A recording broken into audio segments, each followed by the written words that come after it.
Chip Kelly 2 to 3 times a week. Oh, give me a break. Come on, NFL execs, you were the ones that approved this. The NFL works on your behalf. The NFL has done everything on your behalf.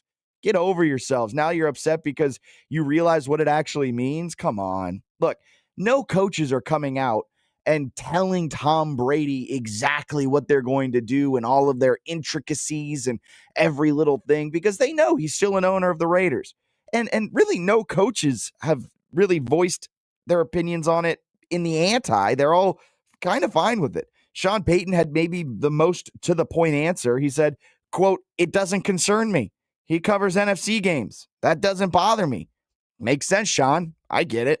Now the argument the other side seems to be that he gets access no other owners get. He gets to talk to opposing coaches each week. But at this point, coaches aren't going to give Brady or Fox, for that matter, a ton of information. Ben Johnson said as the Bears and Cowboys prep to be America's game of the week, Brady's game, Johnson said, quote, "It's not like I'm going to sit down with them and say, hey, don't do this to Caleb Williams or you might get it." Like, there's nothing going to be any trade secrets that are going to be exchanged. But I really don't think it's that big of a deal, to be honest with you.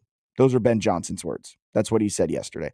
And Brian Schottenheimer, the head coach of the Cowboys, the other team involved in America's game of the week, Brady's game, he said, quote, "Hey, look, everybody has everybody's playbooks. Everybody knows somebody that's been someplace." Schottenheimer then went on to say that he isn't even going to talk to Tom.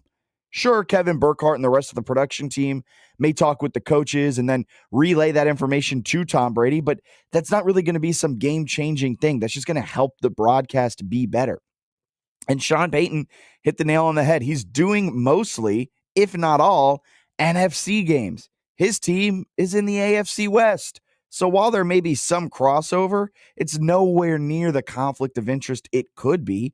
And let's face it, he's Tom Brady. He gets some exceptions to the rules. He's the GOAT. He's the greatest of all time. When else was the GOAT in the box as a color analyst directly following their playing career? I'll give you a couple of seconds. Not any that I can think of.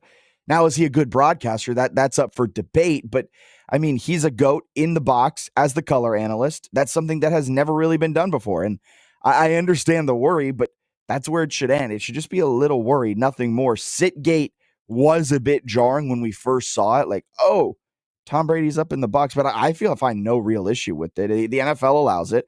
The NFL works for the owners. And in effect, the owners allowed this. So if they're upset with it, they got to look inward. Look inward on yourselves and figure out how we got here. It's just a whole lot of nothing happening right now with Sitgate and Tom Brady. The media seems to be outraged by it. Owners seem to be split, but the people that it actually matters to, the coaches, they seem to not really care. And that's how I'm falling on it. I don't really care. All right, let's update you with what you may have missed in the wide world of sports.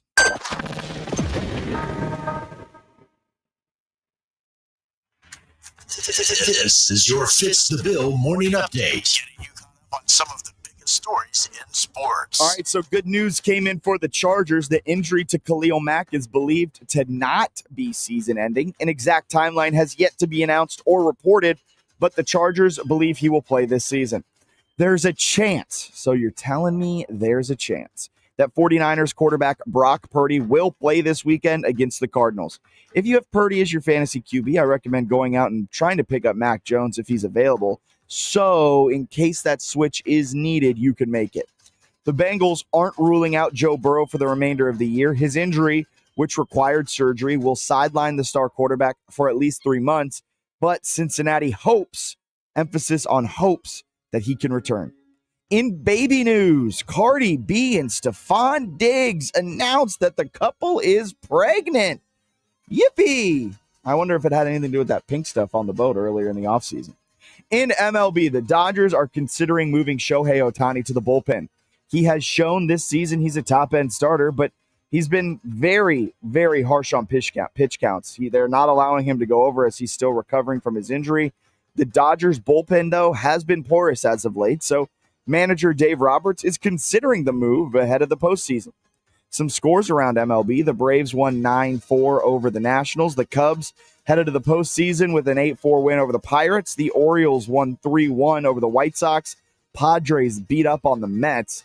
The Yankees down the Twins 10-5, and the Dodgers got a 5-0 win over the Philadelphia Phillies.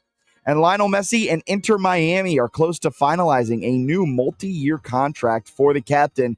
Just a few details left to be agreed upon, sources told ESPN. The two parties are in the final stages of the negotiation process. Sources confirm that the deal is expected to be done soon. That's what you may have missed in the wide world of sports overnight. In addition to all of that, in addition to everything that was happening, right around, 6 p.m. last night, 7 p.m. last night, DC approved their new stadium. The Commanders announced that the new stadium has passed 11-2 vote. They're going to tear down RFK and rebuild a new stadium on that site, with the team contributing $2.7 billion and the city investing roughly $1.1 billion to build the stadium, the housing, and just overall the infrastructure around that area. It got a little dicey there for a second. There was a last-second amendment, some last-second changes to the proposed bill before it went through the second round of voting that was needed to finalize the deal. Those last-second changes nearly derailed it all, but those last-second changes were not included. And with that, it was passed 11-2. And Mayor Bowser said that, quote, "This will be the largest economic development project in D.C. history." A massive day in the Washington Commanders' history and the District of Columbia's history. The plan is to break ground soon and open up by 2030. And then hopefully, I think the Commanders in D.C. is hoping that they'll then be rewarded with a Super Bowl sometime shortly thereafter, around 2031, 2032. This stadium will likely, this is me speculating here, will likely be hyped up a lot when the draft is in D.C. in 2027. This year it's in Pittsburgh. Next year it's going to be in the district. So they are going to be doing a lot of hype around the new stadium. And back to the RFK side, I just did some digging here, Alan.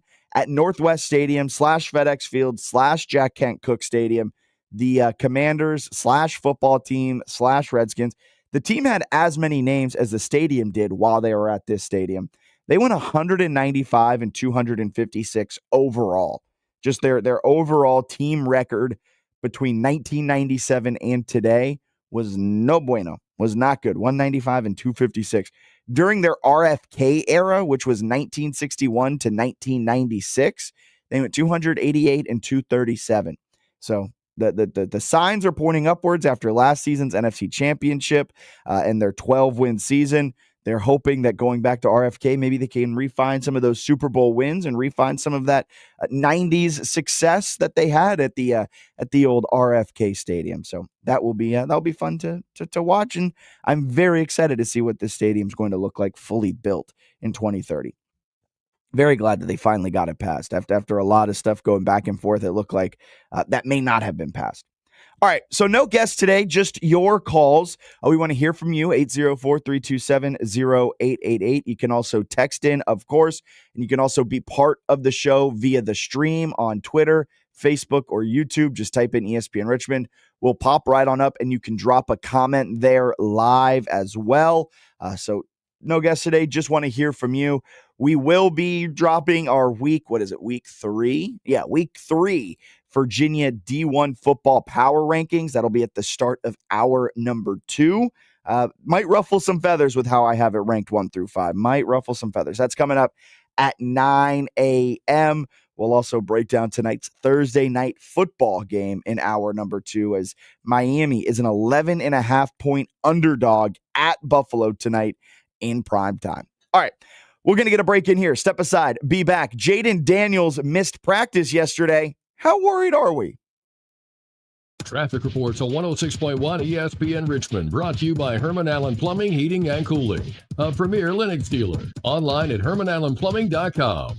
We all hear the radio ads about the IRS. They tell you to be afraid, to be scared, and they try to frighten you into calling. I'm not here to do that. Tax Relief Advocates is different. Whether it's $5,000, $50,000, or $500,000, we have a solution. It doesn't matter if you're sitting in your car, at work, or with your kids. No matter where you are, call now. 800-575-1783. Don't lose hope. TRA can eliminate or reduce what you owe to the IRS. Generous programs are now available that can give you a fresh start. Our passion is taxes and helping individuals fix their IRS problems. We have over 1,000 five-star reviews on Google and an A+ with the Better Business Bureau. You don't need to be afraid of the IRS any longer. End your tax nightmare today by visiting us online at TRA.com or call 800-575-1783. That's 800-575-1783. Tax Relief Advocates. Real solutions for real people. Must qualify for enrollment. Results may vary.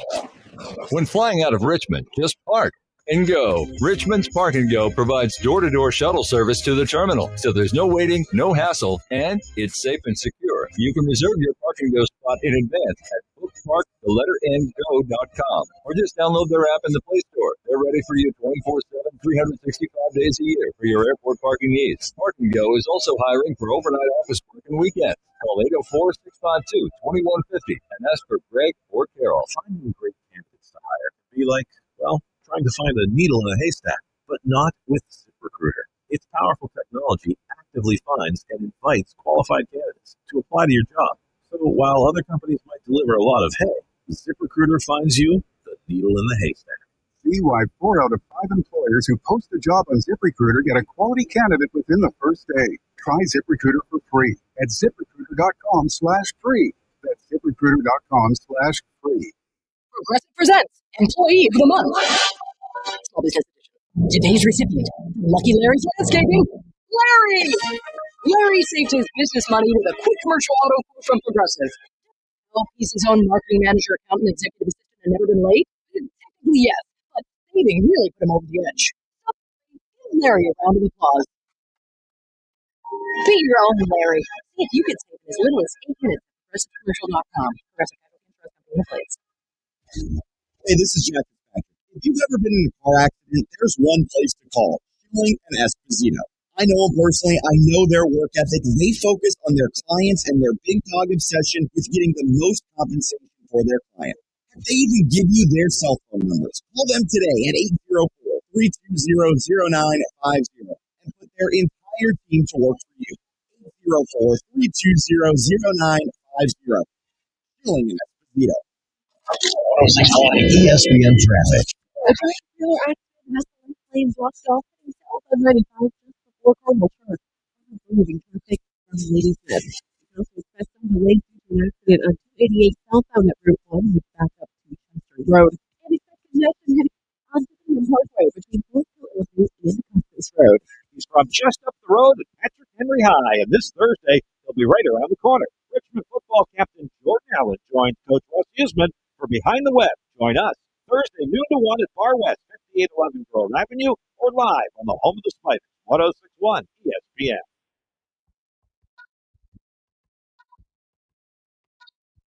Welcome back in, Fitz The Bill.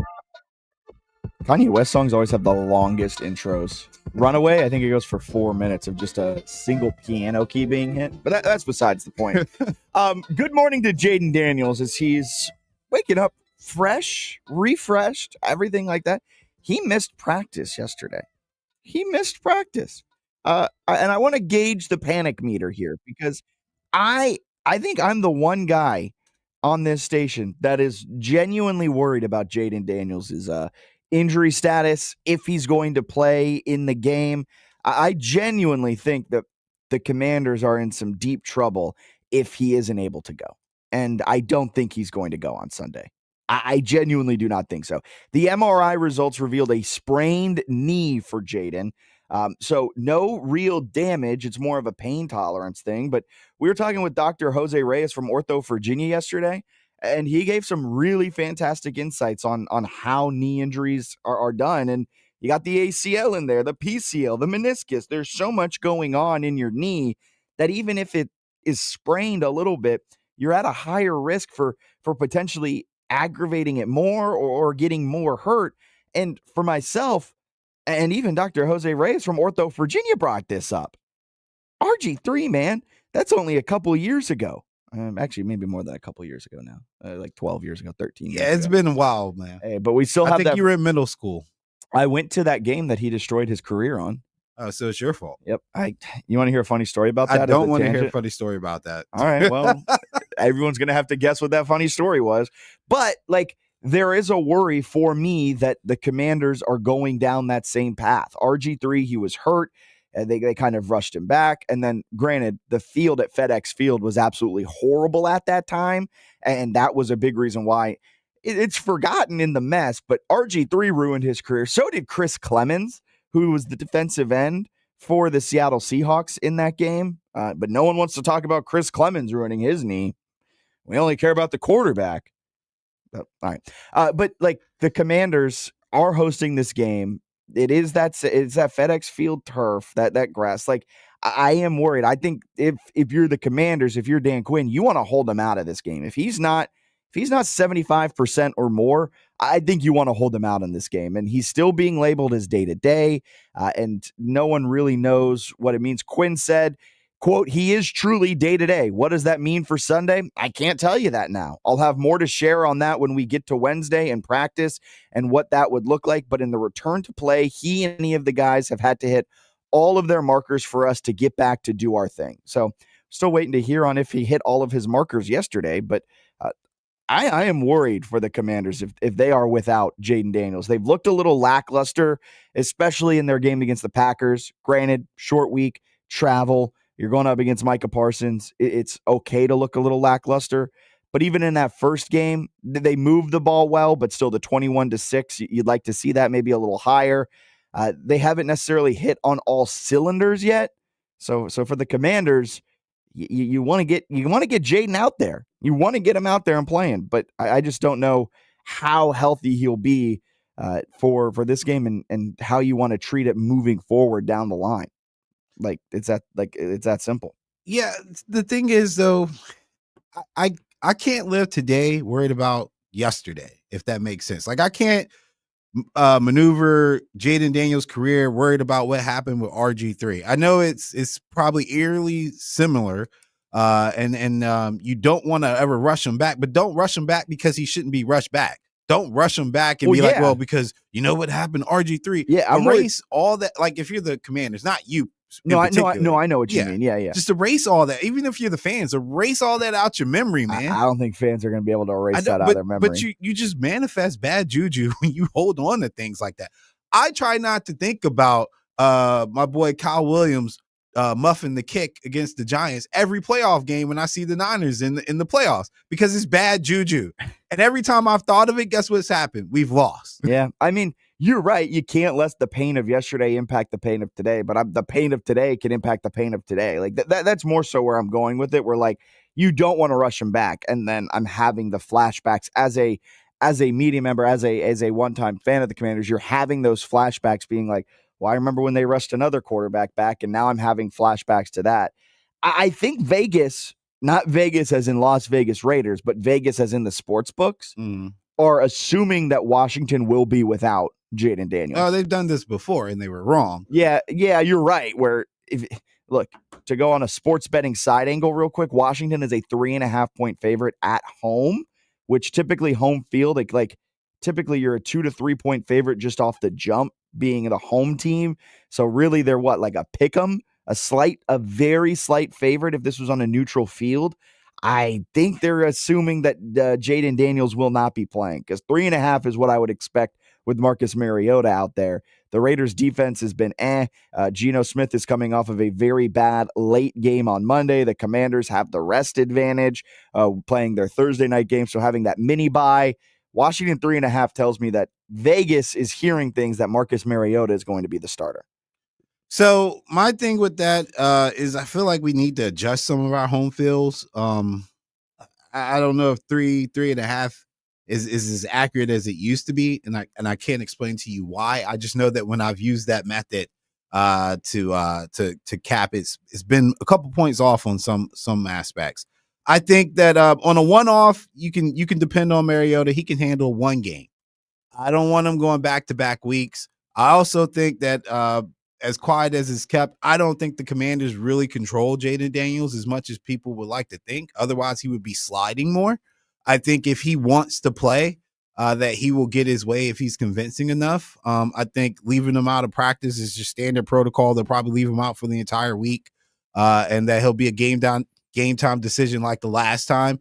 I don't think he should have played the last time with the cartilage issue. Yeah. They let him play. That's true. I would imagine that this will go in the similar fashion, and he'll literally come out, warm up. There'll be speculation, and then number 5 will be under center come first snap. It is funny because it feels like last season when he was going through those rib injuries, that cartilage, broken rib, with all of that, I remember specifically sitting behind this mic and saying, the Commanders have to protect Jaden Daniels. You should not be playing him in these games because you have to think about the long term with him.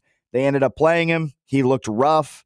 And it didn't really matter because then he got healthy and they made it to the NFC Championship game. So what do I know? But I'm gonna do it again. I'm gonna sit behind this mic and say, the Commanders probably want to protect him for the future, make sure his knee's completely right, because even if it is a slight sprain or a severe sprain, we don't know the severity of it.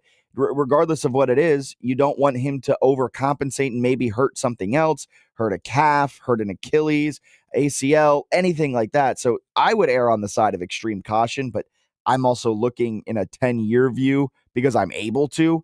Coaches, GMs aren't afforded that same benefit where they can't look over the next decade, because if they have 2 bad years, Dan Quinn's out of there, Adam Peters is out of there. Like that's just the nature of the business. You have to be a right here, right now type of guy when you are a coach, when you are a GM, when you are making these decisions. So they're going to make the right here, right now decision. And Jaden Daniels is a guy who is hyper competitive.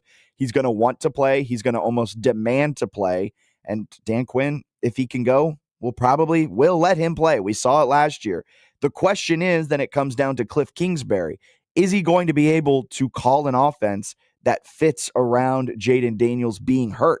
He couldn't last year. He lost his supercomputer in Jaden Daniels. He lost the keys to his Lamborghini. Whatever analogy you want to use, Cliff Kingsbury was looking lost without Jaden Daniels last season for those couple of games where it looked like the offense had lost all sense of rhythm. They did, and then Jaden Daniels got healthy again, and they hit the ground running again. And I'm worried Cliff Kingsbury is going to kind of go through the same thing he did last year, because he's going to be without his car keys to his Lamborghini. Well, like Lake said, they have to establish the run, and I'm a little confused why Krosky Merritt wasn't used more, or at least an emphasis put on it, because the Packers didn't necessarily run the ball that well. Getting under 4 yards of carry, I believe, but they never stopped. I think he had close to like 20, 21 carries. Like that's the kind of commitment you have to have for this offense. What you saw against the Giants was balance, passing and running. You're going to need that for the entire season in some kind of way in order to consistently win in this edition of what you have with the Commanders. They can't be pass heavy. They can't be too JD heavy, because they've been very JD heavy to start. Because he's gonna take some hits, man. He's got a rookie right tackle, and people keep moving their elite edge rushers on the rookie right tackle. This is Micah Parsons. Had Thibodeau and those guys. Now you're gonna get Max Crosby. I'm sure he'll see a lot of Max Crosby. And you still have to go against the Eagles twice, and there's still a couple other teams on that schedule that have some pretty decent pass rushers. So you're going to need to limit the amount of times you expose Jaden Daniels to contact. And they've not done a good job of that so far. They really haven't. He touched the ball. He had 30 dropbacks and 11 carries. The 11 carries was the most of any player in their week 1 win over the Giants. That's 41 times that he was ball in his hand, having to make a decision. And probably a good amount of those times he's taken hits too. And then against the Packers on Thursday night, he had 42 dropbacks plus 7 carries. His 7 carries was second most on the team behind Austin Eckler, who had 8. But that's 49 times the ball was put in his hands and he had to make a decision. 7 of those times he got hit. 4 more he was sacked, and he probably got hit or hurried or had something going around his legs 42 other times when he was touching the football. Like, they have really said, Jaden, you are our offense to start this season. And when he's hurt now, you're going to have to lean on Bill Krosky Merritt. You're going to have to lean on Little Bill. You're going to have to lean on Bill Nye the Science Guy. We're still working on which nickname we want to give Bill Krosky Merritt. He said Little Bill. He said he looked like Little Bill growing up, and that's why people called him Bill. Horrible reason for a nickname. Like, all-time worst reason for a nickname. And I don't think it's particularly close. I mean, I'm from the country. We have a lot of bad nicknames. So. Yeah, but those at least have like a funny meaning probably, or at least not all the time. Look, sometimes just saying, I don't know, my family called me Bill, that would have been a better reason than saying I look like Little Bill. like your friends who have weird nicknames, they probably, that it is still a probably better reason than going, well, I look like Little Bill. Imagine if he looked like Caillou. Caillou Krosky Merritt. Like, come on. If we're going kid shows, but I digress. Jaden Daniels, the ball has been put in his hands way too much to start the season, and Cliff Kingsbury is going to have to learn how to deal without his crutch. All right, we got a quick fantasy football question on the text line. What's the Alan, correct me if I'm wrong. It's week 2, right? It is week. We're going into week 3, right? Yes. All right. So what's the trade value for Ashton Genty? This texter already wants to get off the Ashton Genty train. If you have him, would you consider trading him? Or if you don't have him, what would you consider giving up for him? If I had Ashton Genty, which I do not, you've invested probably a pretty high pick in him. Probably a top 4 round draft pick, top 3 round draft pick. I mean, he was being regarded as one of the top running backs in all of fantasy football coming into this year. And what has he done to start this year? Well, he's been a little underwhelming. Like he's getting the ball a lot, but he's not really producing. He looks, I don't want to say slow, but he just kind of looks right now a little out of his element. Don't trade him though. I know right now in the 2-minute drill, Dylan Lobe, the 7th round draft pick, I think out of New Hampshire right now, is getting like the 2-minute work, which might be a little worrisome. But if you have him, do not cut bait with him yet. We see this a lot with running backs, with wide receivers, with rookie skill position players. The first couple weeks is going to be a slog. It's probably going to get worse before it gets better. But around the midpoint of the season, I think he starts to take off. He's averaging negative yards before contact. He is being hit behind the line of scrimmage. His offensive line needs to take a step forward. It's not really an Ashton Genty problem. It's a Raiders offensive line problem, which is something I raised in the offseason around Ashton Genty and the Raiders. The Raiders are going to need better play out of their offensive line if they want to have success. But for Ashton Genty, hold on to him. Do not trade him. If I don't have him and he was on the chopping block and a player was kind of shopping him around, I'd give up a flex. I'd probably give up a solid flex, maybe like someone yesterday. Yeah, same texter asked DJ Moore versus Dallas. I would give up like a DJ Moore type player, maybe sweeten it with like an RB2 value of a player. If you're in a dynasty league, so you don't redraft your team every year, if you're in a dynasty league and Ashton Genty's currently being shopped, I would give up a lot for him. But if you're in a redraft league, I would give up an RB2 and a flex type of player to try and go and get him. If they're not willing to move on him, that's fine. But if I had him, I would not consider trading him. I might bench him for a couple of weeks, but you cannot cut bait on a rookie running back this early in the season. There's absolutely nothing wrong with Ashton Genty. And this is where I go on my little soapbox and I say, This is why fantasy sports and gambling is not good for analysis. There's nothing wrong with Ashton Genty. He's been an absolute monster to take down on a lot of his runs. It's just a matter of, like you said, some of it's scheme, some of it's he doesn't have good blockers. But the fact that he's maintained his balance, that he flashed when he was at Boise State. His speed is perfectly fine. He's been an asset catching out the backfield. Probably could do that a little bit more. There is one play in particular. His pass protection was embarrassing, but I'm sure he'll fix that. Yeah. But as far as a runner goes, his vision's been fine.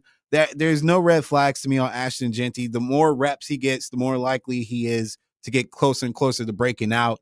If they ever shore up their offensive line to be more consistent, he'll be a steady 85 plus yards a game on maybe 15 carries type of guy.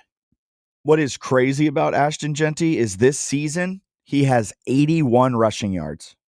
And probably all 81 came after contact. He has 84 yards after contact. Yeah, well, there you go. He has more yards. That is how often he is being hit behind the line of scrimmage. See, it sounds like I'm being sarcastic, but I was being honest. He gets hit a lot behind the line of scrimmage and still gets yards. You cannot succeed doing that. That is objectively extremely impressive. It's borderline impossible. It defies statistical logic. He has 8 missed tackles forced after a rush. He has 2 rushes of 10 yards or more. He's fighting for his life. He's doing everything he can. 84 yards after contact. 84 yards after contact. 81 total yards on the season. Don't cut him. Stay with him. The reason he was off the field for some of the 2-minute drill stuff is because his pass blocking does need to improve, but you expect that. You expect that out of a rookie running back. Do not trade Ashton Jeanty. If you ever want to know how bad your fantasy move is, put somebody like Jeanty up on the trade block and see how quick people reach out to you. Yeah. You'll know you're making a mistake. You'll be the most popular person in that group. You'll know you're making a mistake. Yeah, for a day. Now, if you could go, if someone's like, I'll give you Christian McCaffrey, take Christian McCaffrey. Yes. But no one is going to give you a better running back for Ashton Jeanty. They're going to try and kind of rip you off. I'm excited to see him on Sunday. He's going to be fun. I'm excited to see him have 100 yards after contact and only 94 yards of rushing. I don't want him to get off on the Commanders, but I'll be excited to watch. Yeah, it should be good. All right, let's get a break in here. On the other side, news or snooze is coming up. We've got, we got 2 NFL headlines, 1 college football headline. So it should be a fun one. That's coming up after the break.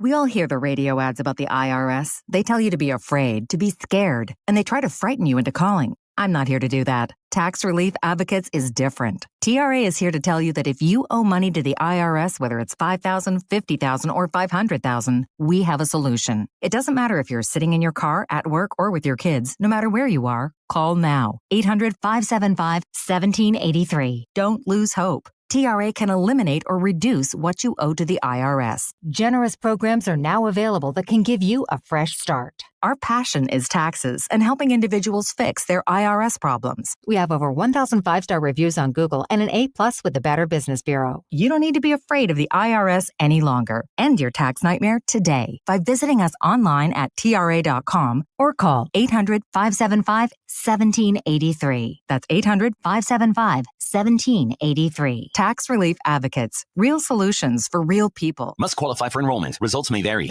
Are you suffering from a sports injury, chronic pain, or something that just plain hurts? Ortho Virginia can help get you on the road to recovery. As the state's largest provider of orthopedic care, Ortho Virginia's team of specialists offers surgical and non-surgical treatment options. With 12 offices conveniently located in the Richmond area, visit orthovirginia.com or call 804-915-1910 to discover why at Ortho Virginia, stronger starts here. What are you doing every day to support your liver? If you enjoy sweets, fast food, alcohol, or take any medications, that's a vital question to ask. Hi, I'm Sherry Torkas, pharmacist and health author. For over 30 years, I've helped people make informed decisions about their health, especially concerning prevention and long-term wellness.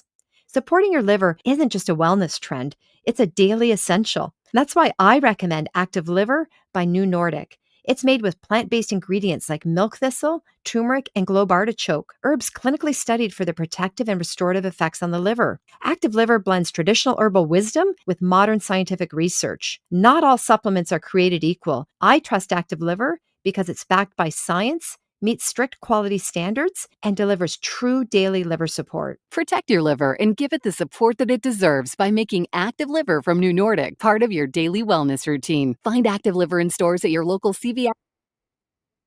Amazon.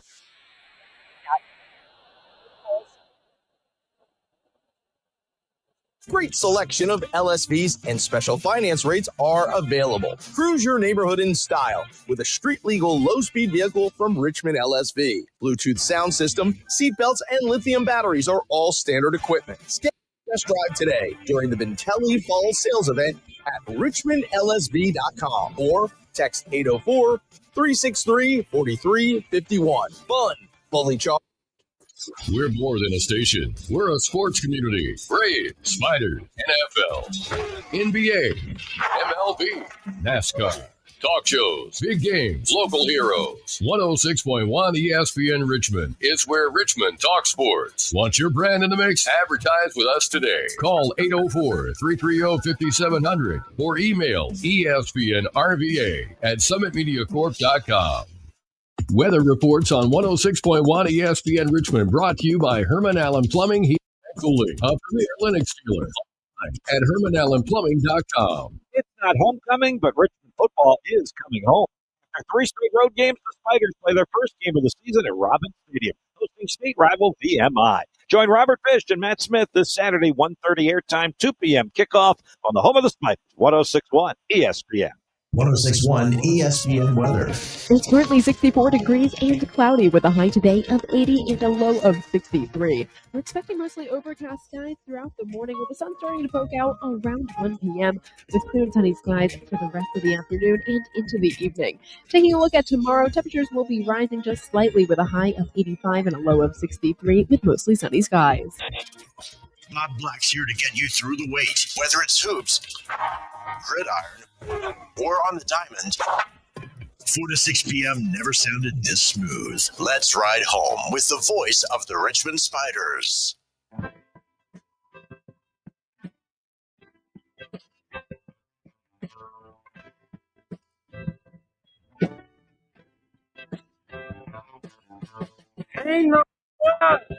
Welcome back in. Fitz the Bill here on this Thursday, September 18th morning. You know, to tease a little bit of what one of the news or snooze headlines are, I've got no love. I've got no love for Ben Johnson. I have no love. Oh, no. Ben Johnson hate is my avenue. Hey, it's both of ours. We're about to pile on. I was a little premature on it, but I just my spider senses were tingling from the start of him denying his interview with the Commanders. Something I've learned: you're never wrong. You're just early. Typically, but let's get to it. News or snooze? News or snooze? Ben Johnson calls out Bears players for not practicing like a championship caliber team. Alan, you put this one on my radar, so I appreciate you for that. I tried. So it's two. It's snooze and news. It's both. It's newsworthy for the actual headline. Like, all right, cool, whatever. I'm not practicing a championship caliber team. What does that even mean? I get it. But it's newsworthy because, brother, Ben Johnson, you are the one that makes sure your team is practicing like a championship caliber team. Like, that's on you, dude. That is on you. Literally, that is your job. If they are not practicing like a championship caliber team, you know what you do? Tweet, tweet, tweet, tweet, tweet. And then you yell at them. And then you make sure they're practicing like a championship caliber team. It's like, you know, are you a fan of I Think You Should Leave by Tim Robinson? Like that sketch show comedy on Netflix? No, I haven't seen it. So, you know, the 55 burgers, 55 shakes, 55, you know that meme? I don't know the meme, man. I'm just smart. I'm sorry. So one of his sketches, they crash a hot dog into a building, a hot dog car into a building, and they're all standing around. They're like, who would do such a thing? What's going on? And then Tim Robinson, who's dressed up as a hot dog, comes out of the car and is like, we're all looking for who did this. Who could be responsible for such a thing? That's Ben Johnson right now. We're all trying to figure out why we're not practicing like a championship caliber team. We're all trying to figure this out. Brother, you're in the hot dog suit. It's you. You're the reason why. Brother, you're the one that sets that. The Ben Johnson hate's all yours if you want to go off on a tirade on Ben Johnson. It just goes without saying he's going to be just like Kyle and some of these other offensive-minded coaches that people just flock to run their teams and organizations. They're never wrong. It's never their fault. It's always going to be the players. It's always going to be something else. It's always going to be that you know, we had the right game plan. It just didn't get executed. It's always Caleb Williams' fault. From camp to now, everything just keeps falling on players. I haven't heard Ben Johnson admit that something he's done has been wrong yet. And it's just gradually getting louder and louder. And I'll tell you what, when you're in a budding coach, there are people on that team and in that organization, even on bad organizations, that just not going to take that crap from somebody that hasn't won anything. Well, especially because like the assistants you brought over a good amount of assistants from the Detroit Lions. You know what success is. They've tasted it with they've tasted success with the Detroit Lions. Yeah. You've hired other coaches. I think Dennis Allen is his defensive coordinator. You brought him in. He didn't have a lot of success with the Saints, but he has seen success before. Like, a coaching staff isn't all rookie coaches. You bring in veteran coaches who have known what success is. And hearing your rookie head coach say that we're not practicing like a championship caliber team, I think it's going to rub players the wrong way, and I think it's going to rub coaches the wrong way. He has not lived up to expectations, albeit it's week 2. But I'm ready to overreact and say Ben Johnson will likely be done. It'll be 2027, and the Bears will be looking for a new coach. I don't think the Bears can get coach or but honestly, take the team, move them from Chicago. No, get rid of the Bears. All right, now this is Just where kidding. I I'm gotta kidding. slow you down. I'm kidding. They're grassroots. No, I know, blood I of the know, NFL. I know. But man, they have really stumbled. Talk about overreaction. Let's get to the second one. You scared me. NCAA eliminate spring transfer portal window for football.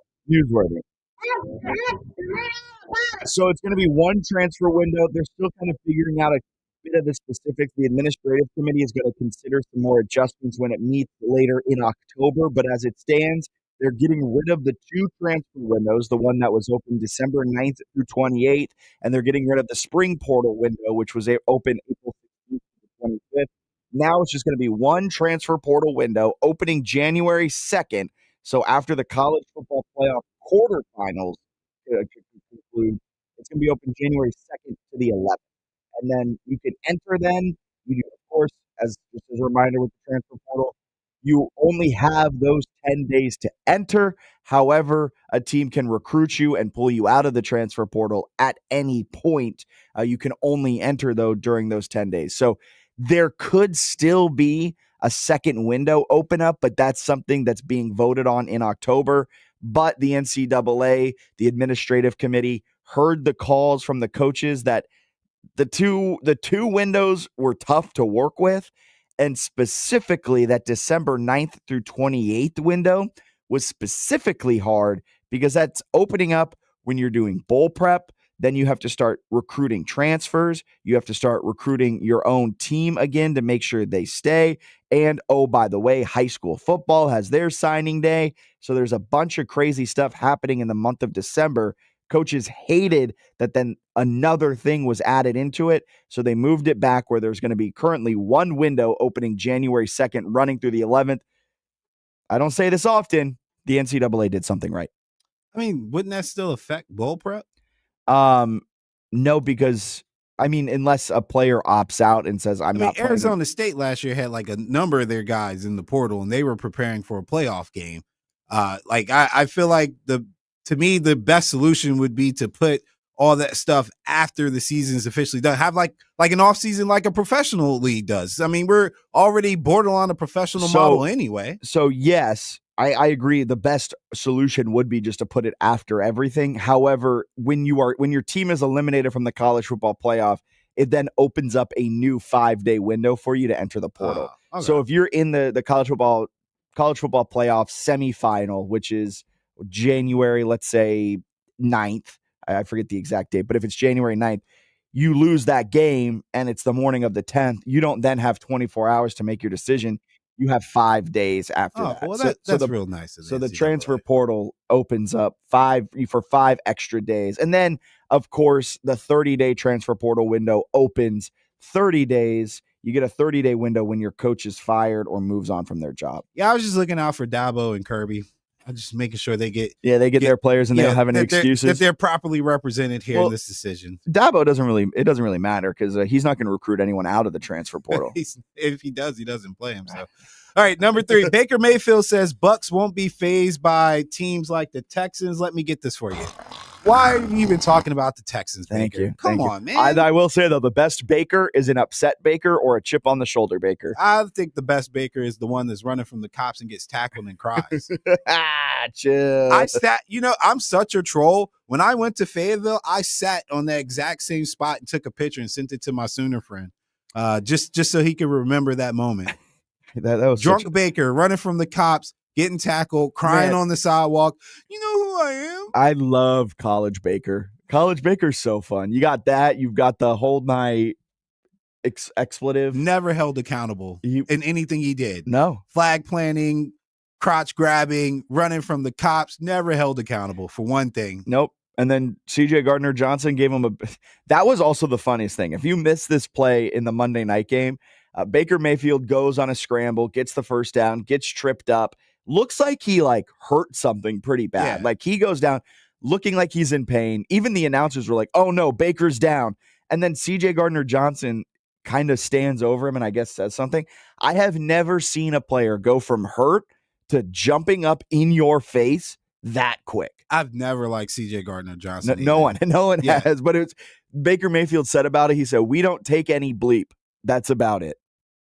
All right, Mayfield. All right, Baker. And CJ Gardner-Johnson shot back about rings. I don't understand. Well, he's got what, 2 of them? Yeah, I know he has 2 of them, but but the Texans have none of them. Yeah, okay, exactly. The Texans have none, and yes, you played a part, but you're not Jalen Hurts and those guys. I don't feel like just because you got a ring, you should taunt people who are in their position held at a higher regard than you are at your position, if that's making sense, right? Yeah. So that way we don't end up with guys who are in the bottom tier of defensive backs talking to guys that we're putting in the top 10 of quarterbacks in the league. If we could just have some separation there. He said, so Baker posted the picture of them jawing in the game. And then, CJ Gardner-Johnson commented, boy, this cute, but still ringless. Yeah. Okay. I mean, you're not winning another ring with the Texans. Your team that you want to ring with let you go twice. Yeah. Just want to put that out there. Yeah, we're just throwing that out there. Not trying to take it back on you, but they let you go twice. But I love an upset Baker. You know what this means? He's going to have the worst game of his career this next game because Baker gets in his head where he's like, I'm so good. I'm going to go out there and ball. If you look at his grades last year on PFF or really any advanced analytics site or even just raw numbers, he would have a great game and he never had back-to-back great games. It would be great game, little bit of a slump, great game, little bit of a slump because he gets in his head that he's like, oh, I'm Baker Mayfield. I'm really good at football. I can run for 100 yards. And it's like, Baker, you're 6 foot. You're a pocket quarterback. You can occasionally pick up a first down with your legs. Let's play within ourselves. He's not going to play within himself in week 3. He's got a big head now after this whole CJ Gardner-Johnson stuff. And it's always fun watching a Baker Mayfield play like that. All right. I was going to say it does set up too because they got the Eagles after the Jets. So yeah, it is a letdown. So I'll keep an eye on it just in case. Yeah, good luck, Tampa. Hey, but probably will win the NFC South, and Baker Mayfield is a solid quarterback. I can't wait for that September 28th game against the Eagles, and we can all watch why Baker Mayfield is a top 10 quarterback and Jalen Hurts is not. Not opening that can of worms. All right, going to break on that one. We'll be right back after a quick commercial break right here on 106.1 ESPN Richmond. Traffic reports on 106.1 ESPN Richmond, brought to you by Herman Allen Plumbing, Heating, and Cooling, a premier Lennox dealer. Online at HermanAllenPlumbing.com. More fiber and laxatives, eh? Who are you? I'm future you. Future me? Constipation with belly pain still coming back? Our doctor figured it out. It's irritable bowel syndrome with constipation, or IBS-C. And Linzess could help you get ahead of it. Linzess linaclotide is a prescription medicine that treats IBS-C in adults. It's not a laxative. It's a once-daily pill that helps you get ahead of your symptoms. It's proven to help you have more frequent and complete bowel movements and helps relieve overall abdominal symptoms, belly pain, discomfort, and bloating. These symptoms were studied in combination, not individually. Do not give Linzess to children less than 2. It may harm them. Do not take Linzess if you have a bowel blockage. Get immediate help if you develop unusual or severe stomach pain, especially with bloody or black stools. The most common side effect is diarrhea, sometimes severe. If it's severe, stop taking Linzess and call your doctor right away. Other side effects include gas, stomach area pain, and swelling. Talk to your doctor and say yes to Linzess. Learn more at linzess.com or call 1-800-LINZESS.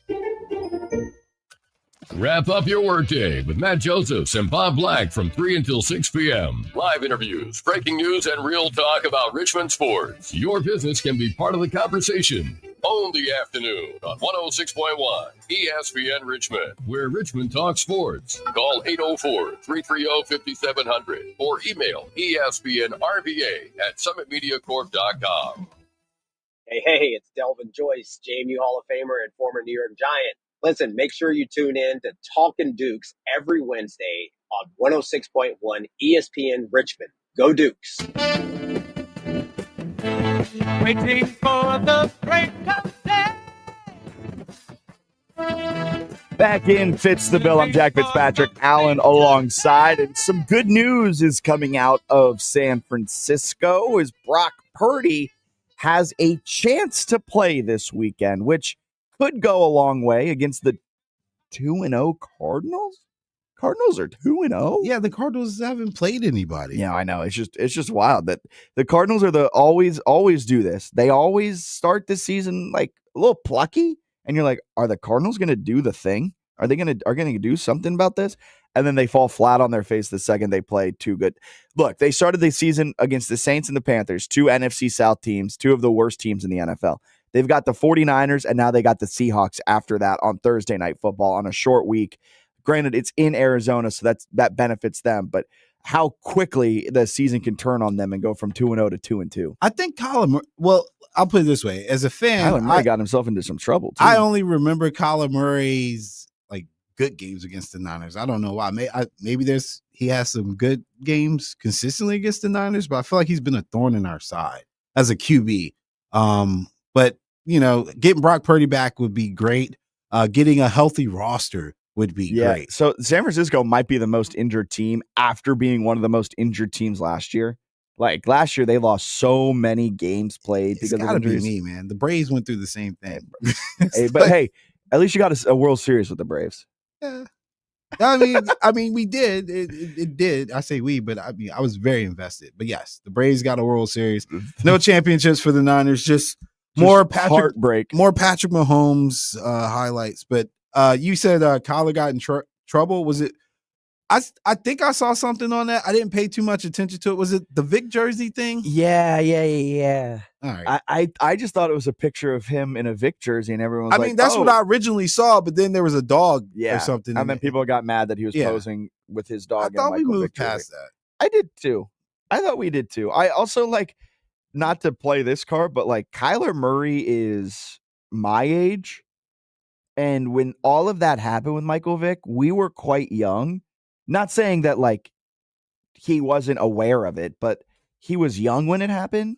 So he wasn't probably privy to everything. Yeah, it probably didn't resonate. He sees Michael Vick as Madden great player. Yeah. And Eagles really fun quarterback. In Kyler Murray's mind and my mind, forget about the year or two that he was out of the league because he was suspended and all this stuff. You guys don't know about Ron Mexico. You're right. I don't even. I mean, it happened. So, but I don't really. Okay, sure, Kyler. He's sorry for the post. Sure. When I first saw it, I thought he was just wearing a Vic jersey. I mean, that's all I saw. I swear to you. And then I guess somebody had photoshopped the dog out or something. I saw the actual video and I was like, oh, yeah. Okay, now it makes sense. So interesting. But hey, it's either that or Call of Duty, man. Pick your poison, people. Pick your poison. That's why he has the contract incentives to watch his iPad or whatever it is. The weird stuff that came out in his contract. That's a quarterback that doesn't watch film is it's interesting. There was this really long, I think it was on Go Long, which is a Substack of a guy who covers the NFL, and he wrote a 4-part series on the Chicago Bears from last season, having 32 sources help him with the story. Granted, none of them were willing to put their name on record, so that kind of puts a little question into the story in and of itself. Is it just people that want to get back at Caleb Williams after he got them fired? But they were accusing Caleb Williams of never watching film himself. They said they could track, like Johnny Manziel, they can track how much iPad usage there's being used, Microsoft Surface usage is being used. And they were claiming that Caleb Williams never opened his away from the facility.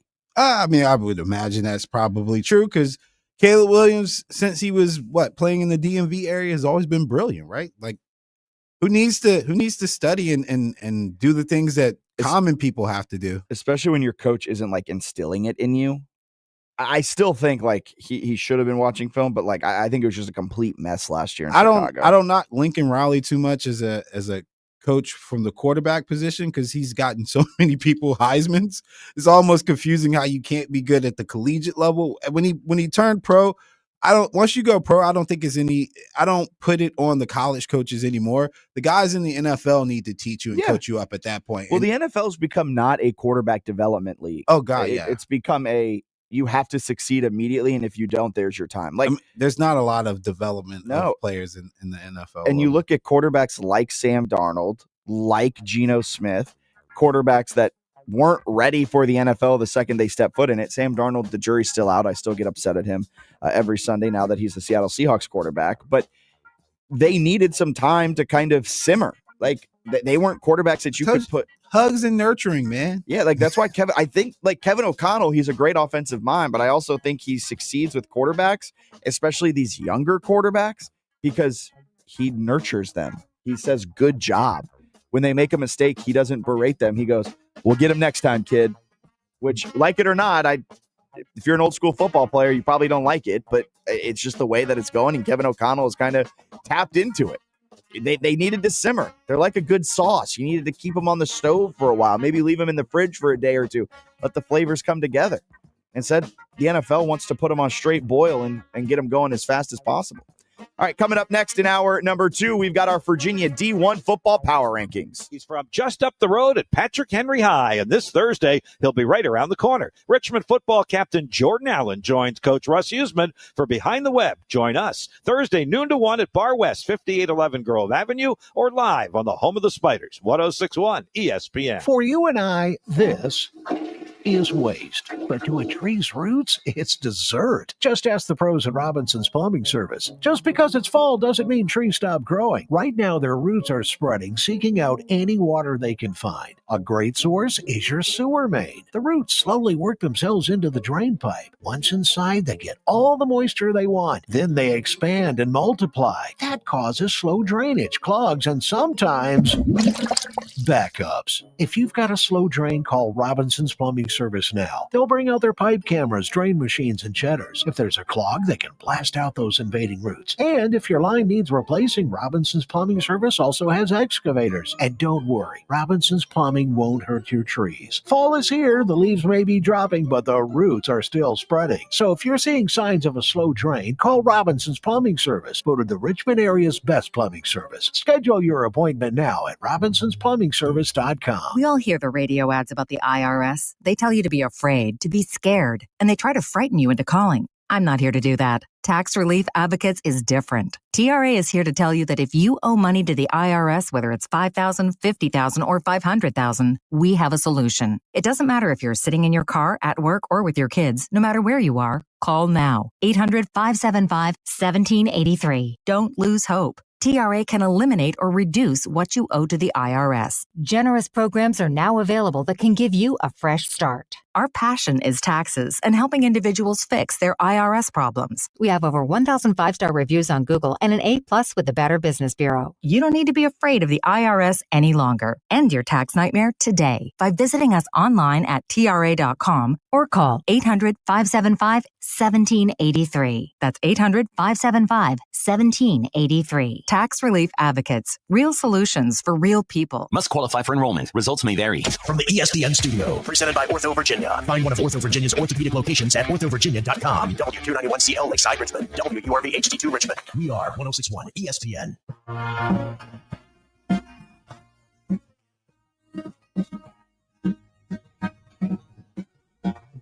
You're listening to the second hour of Fitz the Bill on 1061 ESPN.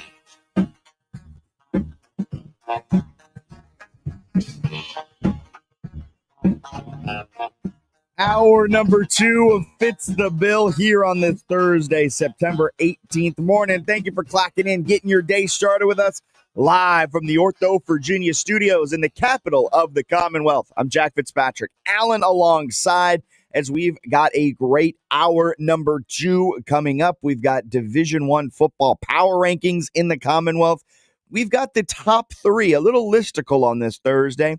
Top 3 most disappointing starts, will it continue? Top 3 best starts in college football, will it continue? And then, of course, we look at the game tonight on Thursday Night Football as the Dolphins play the Buffalo Bills up in Buffalo. The Bills are an 11.5-point favorite. That is massive. That is massive for a Thursday night divisional game. Whew. So we'll break that down later on in hour number 2. I want to start here at the top of hour number 2. talking about the Virginia D1 football power rankings, giving the top 5 teams throughout. And I think it's going to ruffle some feathers. I'm going to start from 5, work my way up to 1. Off the list, Richmond and William and Mary, neither looked competitive in their FBS game. I would love to include an FCS team right here at 5 or even 4 and 5. However, those performances over the weekend, right now for the time being, pushed them out. But hey, they can still climb their way back in because these final 2 teams, Liberty at 5 and Virginia Tech at 4, they look shaky and at any moment could fall out of the top 5 of my Virginia D1 football power rankings. Liberty, 1 and 2, a disappointing start. Heck, they're lucky not to be 0-3 with a loss to FCS Maine the way that game played out. It was 7-7 going into the fourth quarter, and then they scored 21 unanswered points in that fourth quarter to give them a 28-7 lead and made the final score look a little bit more lopsided than I think that game actually was. It's been disappointing for a Flames team that has a lot of money, that came into the year with some high hopes, and they have fallen on their face. They rank 130th in the nation out of 134 FBS teams, mind you, 130th in rush yards allowed per game. They are porous on the defensive side, specifically when it comes to their front 7 and stopping a running back. It has been tough going for them to start the season. Now, their back end has looked good, but that begs the question is, does their back end look good because teams can just rush on them a ton and they're not even really throwing the football? Because why throw the football and put it into harm's way when you could just run it, each time and you can pick up 7 yards? That's a whole other question. We'll figure that out on Saturday when Liberty and JMU square off in Lynchburg, 3:30 p.m. on ESPNU. But it has been a slow start out of the gates. Trench is just not the friends of Liberty so far this season. For Virginia Tech, we all know the story. You fire Brent Pry. Philip Montgomery takes over as the interim head coach, the former coach of Tulsa. He was hired this offseason as your offensive coordinator. He's now acting in the interim. You don't know what the status of your athletic director is past today. It feels like every single day brings a new storyline coming out around Whit Babcock. And for that, they're 4th. They just don't look good. They look like a team that, I hate using the Q word, but it looks like a team that has quit. And will they come together and battle under interim head coach Philip Montgomery against Wofford? You sure as heck hope so, because if they start 0-4 with the loss against Wofford, that is a new low for the Hokies. Number 3, it's JMU. I got JMU at number 3 in my Virginia D1 football power rankings. Why you look over here when you say that? Because I wanted to see your reaction. I'm not the one to hold you accountable for anything. Hey, hold me accountable. But look, they got Wally pipped. They lost their spot off of a bye. They got Wally pipped. I mean, in these power rankings. If you didn't play, you can't move up. Yeah, but you can move down. Yeah, I don't have a problem with that. Because mainly the reasoning is ODU has that P4 win now, and it wasn't just any type of P4 win. It was a dominating P4 win over Virginia Tech. JMU, granted, they played a college football playoff hopeful team in Louisville, but they didn't get that win. And so they kind of lose that head-to-head matchup with ODU. We will know for sure how good these teams are in terms of head-to-head because we get to see them play against each other in a couple of weeks, which might be the game of the season for both teams. Very much looking forward to that. That game is at JMU this year. So JMU number 3 in my football power rankings. Number 2, it's ODU. ODU, not only did they beat Tech 28-0 at halftime, 4-touchdown lead. And look, you get a little extra bump when you get a coach fired. I think it's that simple. You get a little extra juice when your game that you played against them directly leads to a coach getting fired. Now, not trying to dance on the grave of Brent Pry after he does get fired, but for ODU, that gives them a lot of extra juice. You got a coach fired, and that beat up on Tech was very, very impressive. Colton Joseph he is right now the best quarterback in the Sun Belt. One of the top quarterbacks in the G5. He's kind of figured it out passing wise. His passing grades are really impressive. And not only that, he still runs the football like a running back. He still is exceptionally dynamic as a runner, which puts a lot of pressure on opponents because now you've got to respect his passing game and you've got to respect his rushing attack. And it's giving Old Dominion an offensive look that I don't think they've had maybe since Taylor Heineke, when Taylor Heineke was their, when was that? Was that their CAA days or was that early Conference USA days? One of the two. But ODU is number 2. And that leaves us for UVA. UVA is number 1 because despite the NC State loss, I really like what I've been seeing. I think they are a very good football team. That NIL influx of money, I think, has helped them in a big way. They look strong in the trenches. Cam Ross has been electric with the ball in his hands. Now, you could argue, now, Jack, they're one team that they played that's actually good. They lost to 35-31, and they kind of melted down late. They got to learn how to win. That's a big thing. You got to learn how to win. And they're off this week, so maybe this is the week they kind of learn how to win. But in the games they were supposed to dominate, what did UVA do? They dominated. 48-7 win over Coastal Carolina. 55-16 win over William & Mary, where they had over 700 yards of total offense. They did exactly what they were supposed to do in that William & Mary game. Now they get an off week, and we get a real test to see how UVA is because coming up, they don't have an off week. They've got Stanford at home. So another team that they should beat up on. Then after that, it's a home game again against Florida State. So we'll learn about them here at the end of the month, turning the calendar over into next month as well because they've got a showdown with Louisville. So of their next 3 games, 2 of them are against top-end ACC opponents. And if they're able to go 2-1 over these next 3 games, I think that is a massive statement UVA is making, not only to ACC football, but to the world of college football. And as it stands right now, I think if you stacked them up against any team in the Commonwealth, they would beat every team in the Commonwealth. And that might rub some JMU fans the wrong way, some ODU fans maybe the wrong way, after ODU just beat up on Virginia Tech. But I think that's the truth. It is the truth. UVA right now would beat up any team in the Commonwealth. Yeah, I think Virginia should be number 1. But the thing about Virginia, at some point, you're going to run into the fact that you need to beat a North Carolina State or maybe upset a Florida State, like just to kind of bolster your bowl resume, right? The games they're supposed to win, they have won, and that's a good thing. And then, like you said, the one game that they played against NC State where they could have won, they just couldn't close it out. So I would judge them more about like from the Louisville game after the Florida State game than I would for Florida State. I think Florida State's significantly better. So that would be an outright upset, right? Yes. But like Louisville is a game similar to North Carolina State in my mind, where they are on the same level. And that is a game that they need to show that they can beat teams that are on their level.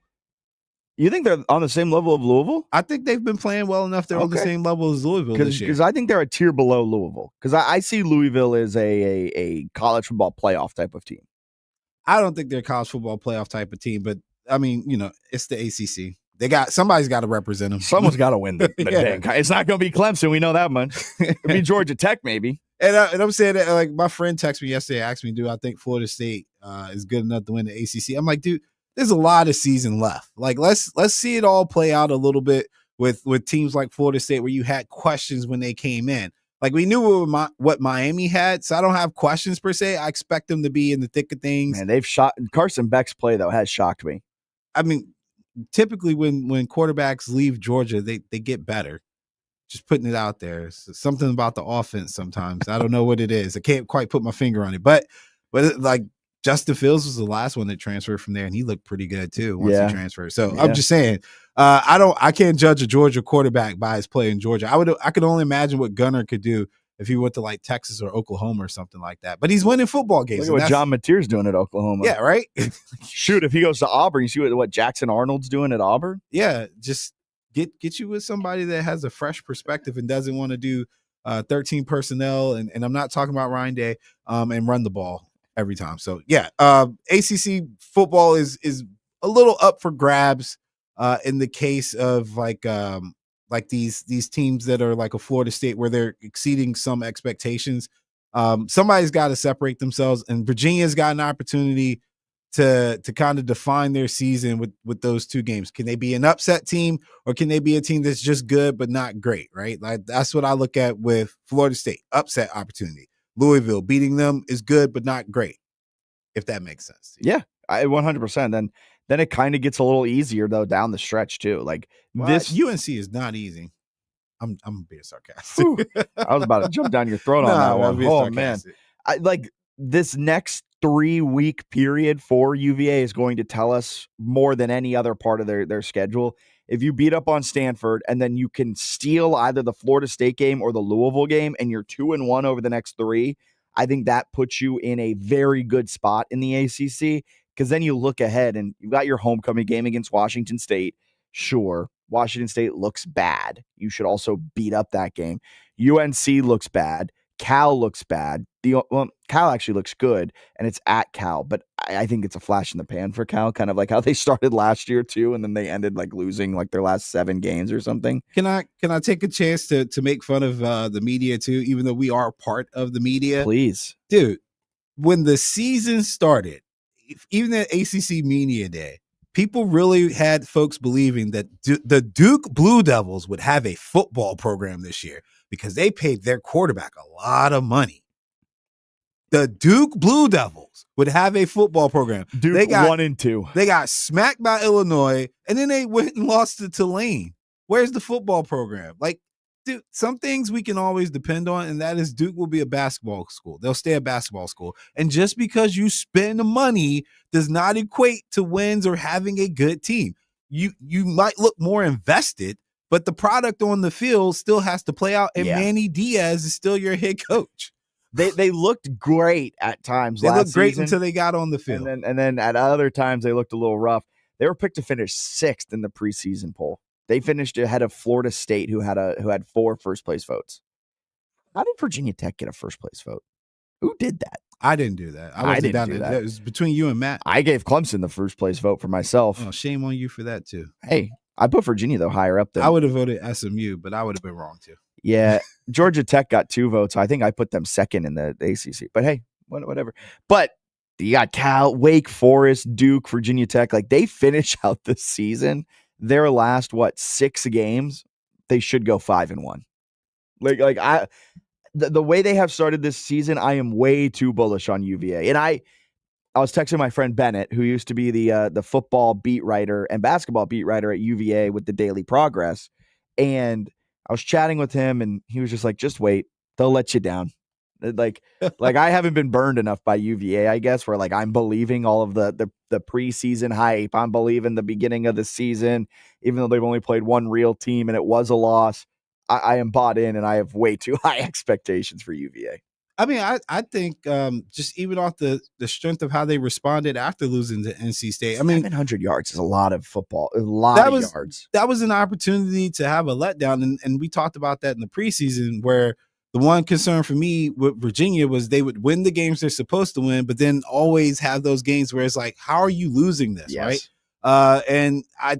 Not necessarily William & Mary, but William & Mary, Coastal Carolina type opponents, Stanford. Those are games that, like, at some point we would just scratch our head and be like, what is UVA doing? How'd they lose that game? So I'm happy to see that, again, you're beating people like you're supposed to beat them. So when you do play at Florida State, I'm expecting you to compete, and I'm even giving you a shot to upset them at home. Or when you go on the road to play Louisville, I'm expecting you to compete and potentially win. Compete, yeah. You just compete. Go 1-0 every week.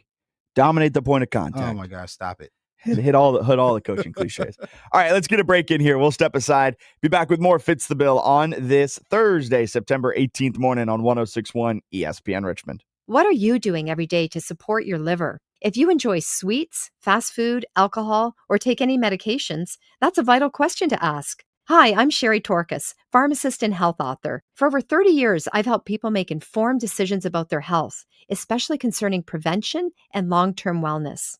Supporting your liver isn't just a wellness trend, it's a daily essential. That's why I recommend Active Liver by New Nordic. It's made with plant-based ingredients like milk thistle, turmeric, and globe artichoke, herbs clinically studied for their protective and restorative effects on the liver. Active Liver blends traditional herbal wisdom with modern scientific research. Not all supplements are created equal. I trust Active Liver because it's backed by science meets strict quality standards, and delivers true daily liver support. Protect your liver and give it the support that it deserves by making Active Liver from New Nordic part of your daily wellness routine. Find Active Liver in stores at your local CVS, Meijer Grocery, or online at Amazon or newnordicusa.com. Looking for the perfect golf course? Check out RVA's best kept secret, Queenfield Golf Club, just a few minutes past Mechanicsville. Reserve your tee time today at queenfieldgolf.com. We all hear the radio ads about the IRS. They tell you to be afraid, to be scared, and they try to frighten you into calling. I'm not here to do that. Tax Relief Advocates is different. TRA is here to tell you that if you owe money to the IRS, whether it's $5,000, $50,000, or $500,000, we have a solution. It doesn't matter if you're sitting in your car, at work, or with your kids. No matter where you are, call now. 800-575-1783. Don't lose hope.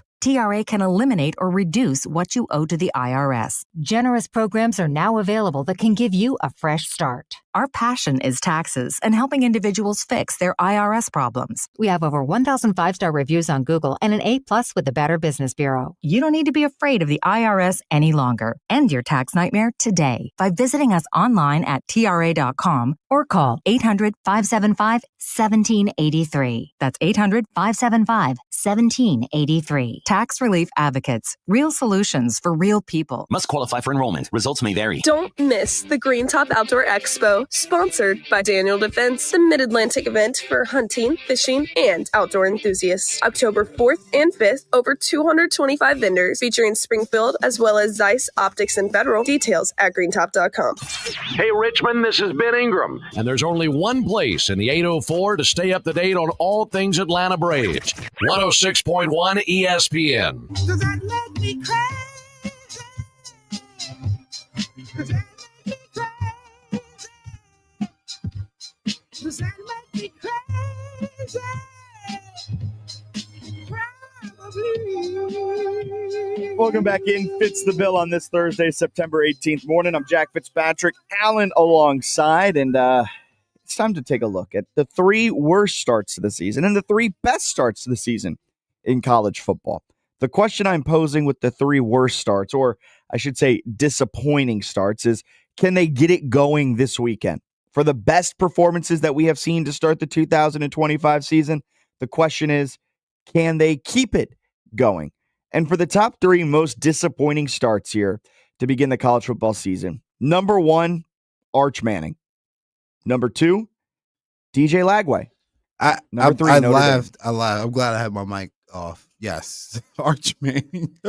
Arch Manning's kind of in a tier of his own. Can he get it going this weekend, Alan? I'm shaking the eight ball. I sure as heck hope so. It says not a chance. Sam Houston this weekend. He's got. Look, DJ Lagway also has had a disappointing start to the season. He's thrown 6 interceptions, just 5 touchdowns. DJ Lagway has a 71% completion percentage. Do you know what Arch Manning's is against UTEP and the other teams that they have played? I don't even remember. It's been one good team and a bunch of bad teams. He's got to be under 55%.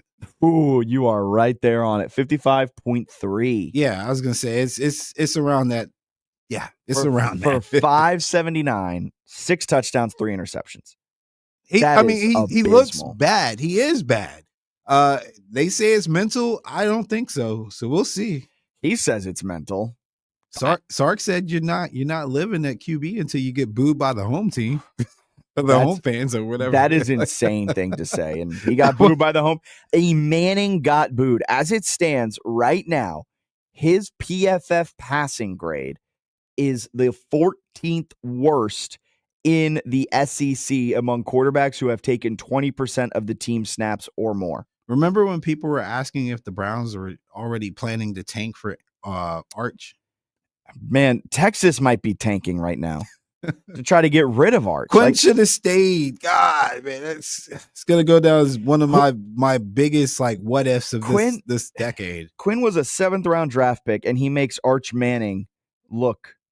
I mean, he beat him out. Horrible. He beat him out. Yeah, he did. And can Arch get it going this weekend? I really hope so, because it's against Sam Houston State. Soft Houston State, some call it. I don't know who, but some. DJ Lagway has also had a very disappointing start. It might be just the fact that last game he threw 5 interceptions. Count them up. Not 1, not 2, not 3, but 5. Yeah, I always have to go back and look at their schedule because I don't want to throw out the wrong top 10 team that they're playing. But yes, they've got Miami and they've got Texas. They've got Texas A&M. And then Mississippi State has quietly been one of the most entertaining teams in the nation.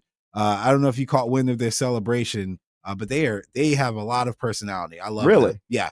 And then Georgia, and then they're on the road against Kentucky. You know what? No, there's no hope for Lagway. No, there's no hope for Lagway. Those are some good defenses. As much as we bash Arch, Texas is a top 3 defense. Yes. DJ Lagway, though, he still can't move any type of ball, regardless of who they're playing against. Like, he's going to have his hands full against Texas, top 3 defense.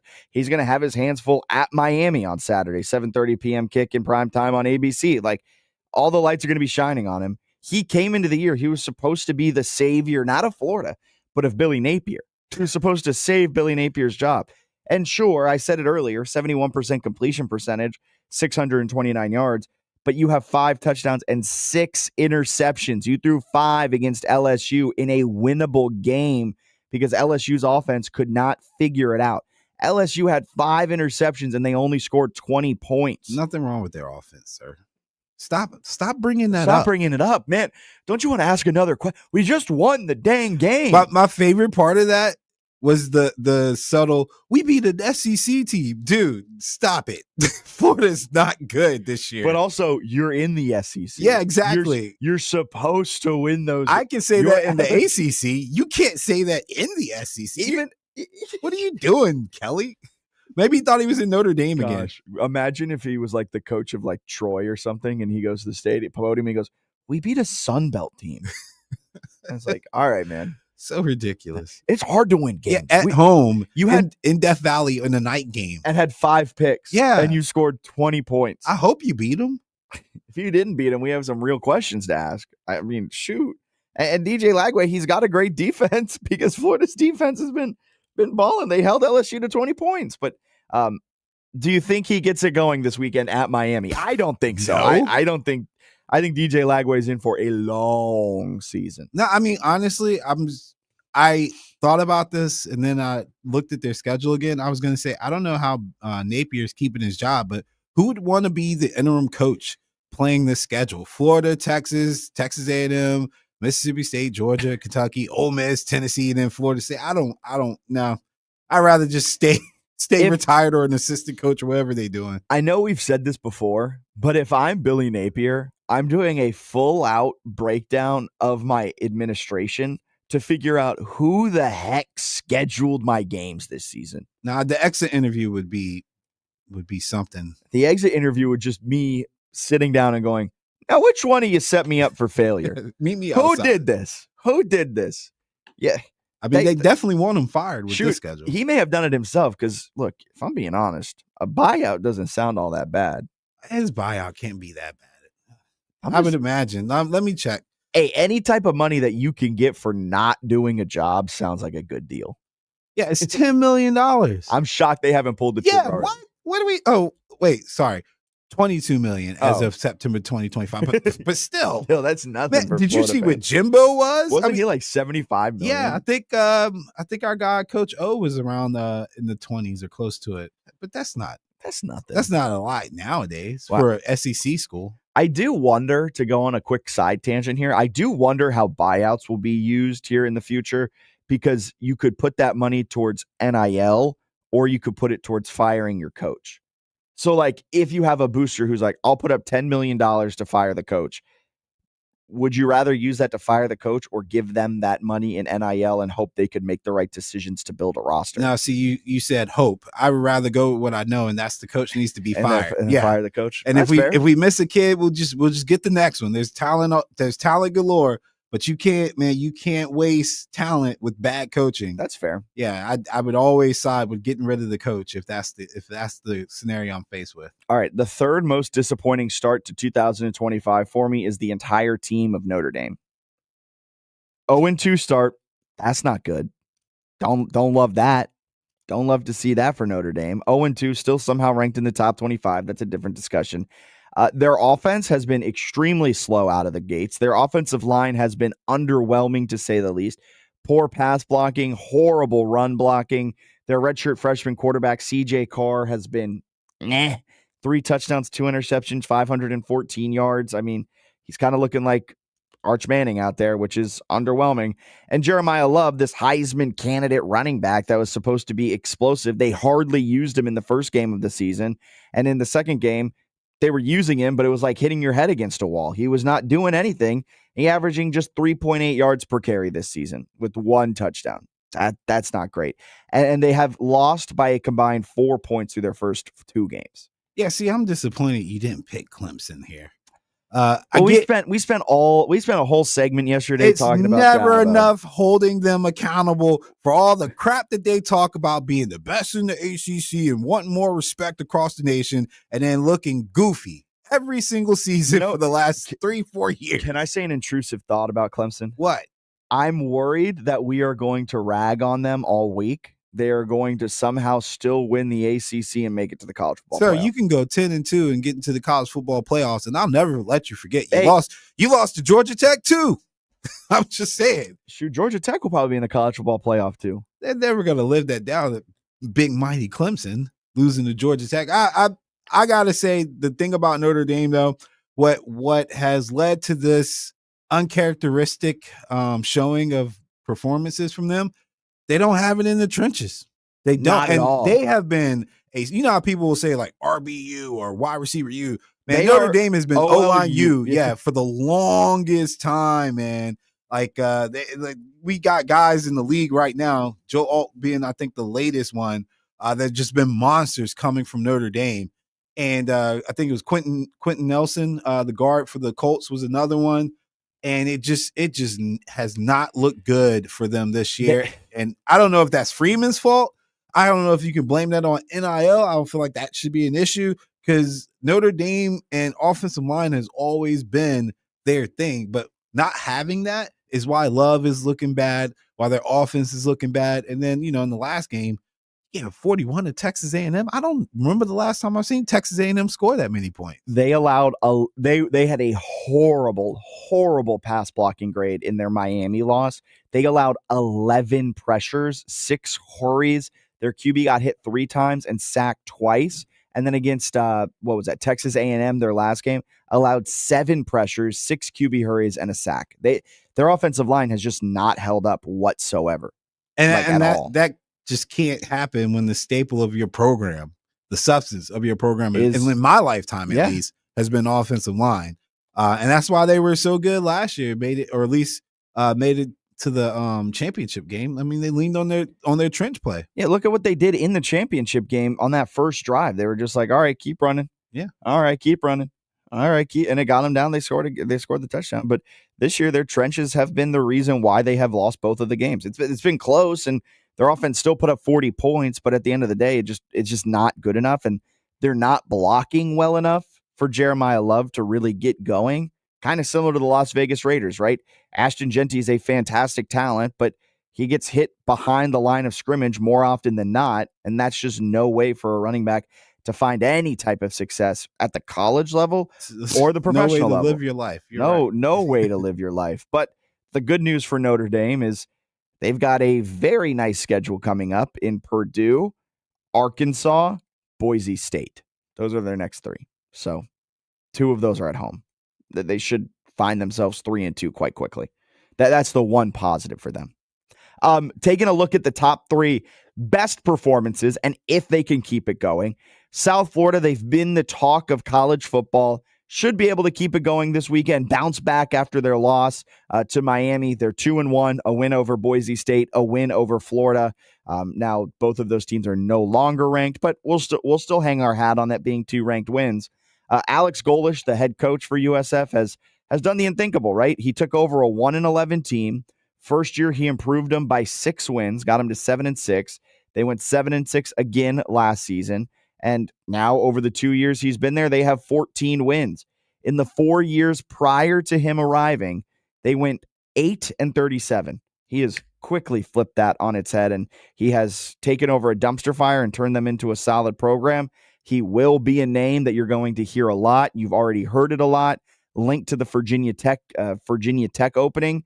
However, if Florida does move on from Billy Napier, Golish is probably at the top of Florida's list, and he would likely go to Florida because SEC's just got more money. But they get a great bounce back game this weekend against SC State. Should blow them out and get right back on track and bounce back well after a loss. Another great performance to start the season has been John Mateer at Oklahoma, and he's got a big test this weekend against the 22nd ranked Auburn, and he's been really solid. He's 7th in the FBS in passing yards, 944, 5 TDs, 3 interceptions, 368 total yards per game, which is the second most in FBS. He probably keeps it going against Auburn. He's figured something out, and Oklahoma they go as John Mateer goes. He bet on himself, and it's working out. He's got moxie, but bet on himself, man. I know. I've made so many bet on himself jokes with him too. It just seems too easy. I'm surprised they haven't bleeded over the network. Somebody said it over the network, but I mean, I need Mateer. I need Mateer to help me beat Texas so I can laugh and get that under to cash in early. There you go. But Oklahoma's, they've got their quarterback. That's what they've been looking for the last couple seasons. Jackson Arnold wasn't working out for them, but ironically, seems like it's not going too bad down there in Auburn. It's going well over there in Auburn for them. They've had a solid start to the year. And then my third is Carson Beck. It pains me to say it. It pains me to say that he's had a good start to the season, and he likely will keep it going. He has the best completion percentage in college football. Got me thinking Carson Beck about to get into the NFL. Man. He's got me thinking that too. I'm like, wow, I thought he stunk, but 80% completion percentage, 812 passing yards, 7 touchdowns, 2 picks. Man, Carson Beck, he just needed to change his scenery, and he needed to break up with the Cavender twin that he was dating, and things are going swimmingly for him. Just needed to get away from that archaic offense. He needed to get away from Kirby Smart and what was it, Haley Cavender? Was that who he was dating? I don't know which twin he was dating. One of the twins. He just needed to get away from all of that toxicity, and he's thriving in Miami, a city known for no toxicity, a city known for always being on the up and up. Well, he's got some great weapons, man. That freshman wide receiver. Yeah, it was Malachi Tony. Yeah, and he's showing what experience does for quarterbacks too, because he's spreading the ball around a lot. Like I've watched them a couple times this year, not just in the Notre Dame game. It makes it hard to stop an offense when you got a quarterback who has chemistry with at least 6 receivers. It's not like the top 2 guys. Yeah. Like he's finding guys and identifying matchups at a pretty high level. And I think that's what's making Miami so dangerous right now. Like they look a whole lot better as a team to me than when Cam Ward was there. Now, Cam Ward to me as an individual is a better player than Beck, but it seems like Beck has a good feel for this system and for the guys around him and getting the ball to them. And it makes them that much more dangerous this year. Yeah, without a doubt. And I thought Carson Beck was bad. I thought he was going to fail in Miami. I thought Miami was going to be a joke in the ACC. I was wrong. I'm ready to say that after 3 weeks of college football. I'm ready to say that. I was wrong. Carson Beck, he needs to change of scenery. All right, let's get a break in here. Step aside. We'll be back breaking down tonight's Thursday night football game. Miami taking on Buffalo, 8:15 kick on Amazon Prime. Stay with us. Progressive's Auto Quote Explorer lets you easily compare direct rates from different insurance companies, so you can be confident you're getting the right one, even if it's not with Progressive. Way more confident than you were when you tried online gaming. Who knew 12-year-old boys could be so mean? And where did they learn to swear like that? 2 hours of losing to these underage trash talkers, and you're starting to question if maybe you really should stick to pickleball and other boomer stuff. So use Progressive's Auto Quote Explorer and be confident you're getting insurance that's right for you. Progressive Casualty Insurance Company and affiliates. Not available in all states or situations. Prices vary based on how you buy. Lanny went to college and racked up huge debt. A little bit over $100,000. For a degree he couldn't use? Now what? I had a friend that went to my computer career. They even helped him get hired immediately after graduation. One of the things I love about IT is that you can work from anywhere you want. You could become an IT pro in just months, including cybersecurity and the basics of AI with zero experience at mycomputercareer.edu. It worked for me, and I know it can work for you. This is one student's experience. Individual results vary. What are you doing every day to support your liver? If you enjoy sweets, fast food, alcohol, or take any medications, that's a vital question to ask. Hi, I'm Sherry Torkis, pharmacist and health author. For over 30 years, I've helped people make informed decisions about their health, especially concerning prevention and long-term wellness.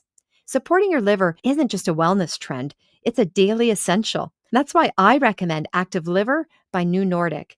It's made with plant-based ingredients like milk thistle, turmeric, and globe artichoke, herbs clinically studied for their protective and restorative effects on the liver. Active Liver blends traditional herbal wisdom with modern scientific research. Not all supplements are created equal. I trust Active Liver because it's backed by science, meets strict quality standards, and delivers true daily liver support. Protect your liver and give it the support that it deserves by making Active Liver from New Nordic part of your daily wellness routine. Find Active Liver in stores at your local CVS, Meyer Grocery, or online at Amazon or newnordicusa.com. Your trash is treasure at CNC Colored Recycling. From copper wire to radiator ends, cans to lead batteries, CNC Colored Recycling will pay cash or check for your unwanted scrap metal. No load is too large or too small. Don't dump it, recycle it, and get paid at CNC Colored Recycling, just south of Maple Street on Route 1 in Ashland. Free local container service is available too. CNC Colored Recycling, open every weekday and a half day on Saturday. Check the latest cash scrap prices online right now at cccullet.com. That's CCCULLET.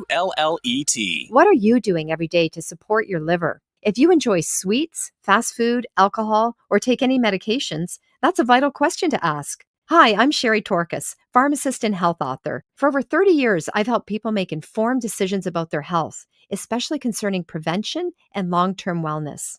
Supporting your liver isn't just a wellness trend, it's a daily essential. That's why I recommend Active Liver by New Nordic. It's made with plant-based ingredients like milk thistle, turmeric, and globe artichoke, herbs clinically studied for their protective and restorative effects on the liver. Active Liver blends traditional herbal wisdom with modern scientific research. Not all supplements are created equal. I trust Active Liver because it's backed by science, meets strict quality standards, and delivers true daily liver support. Protect your liver and give it the support that it deserves by making Active Liver from New Nordic part of your daily wellness routine. Find Active Liver in stores at your local CVS, Meyer Grocery, or online at Amazon or newnordicusa.com. It's not homecoming, but Richmond football is coming home. After 3 straight road games, the Spiders play their first game of the season at Robins Stadium, hosting state rival VMI. Join Robert Fish and Matt Smith this Saturday, 1:30 airtime, 2 p.m. kickoff on the home of the Spiders, 106.1 ESPN.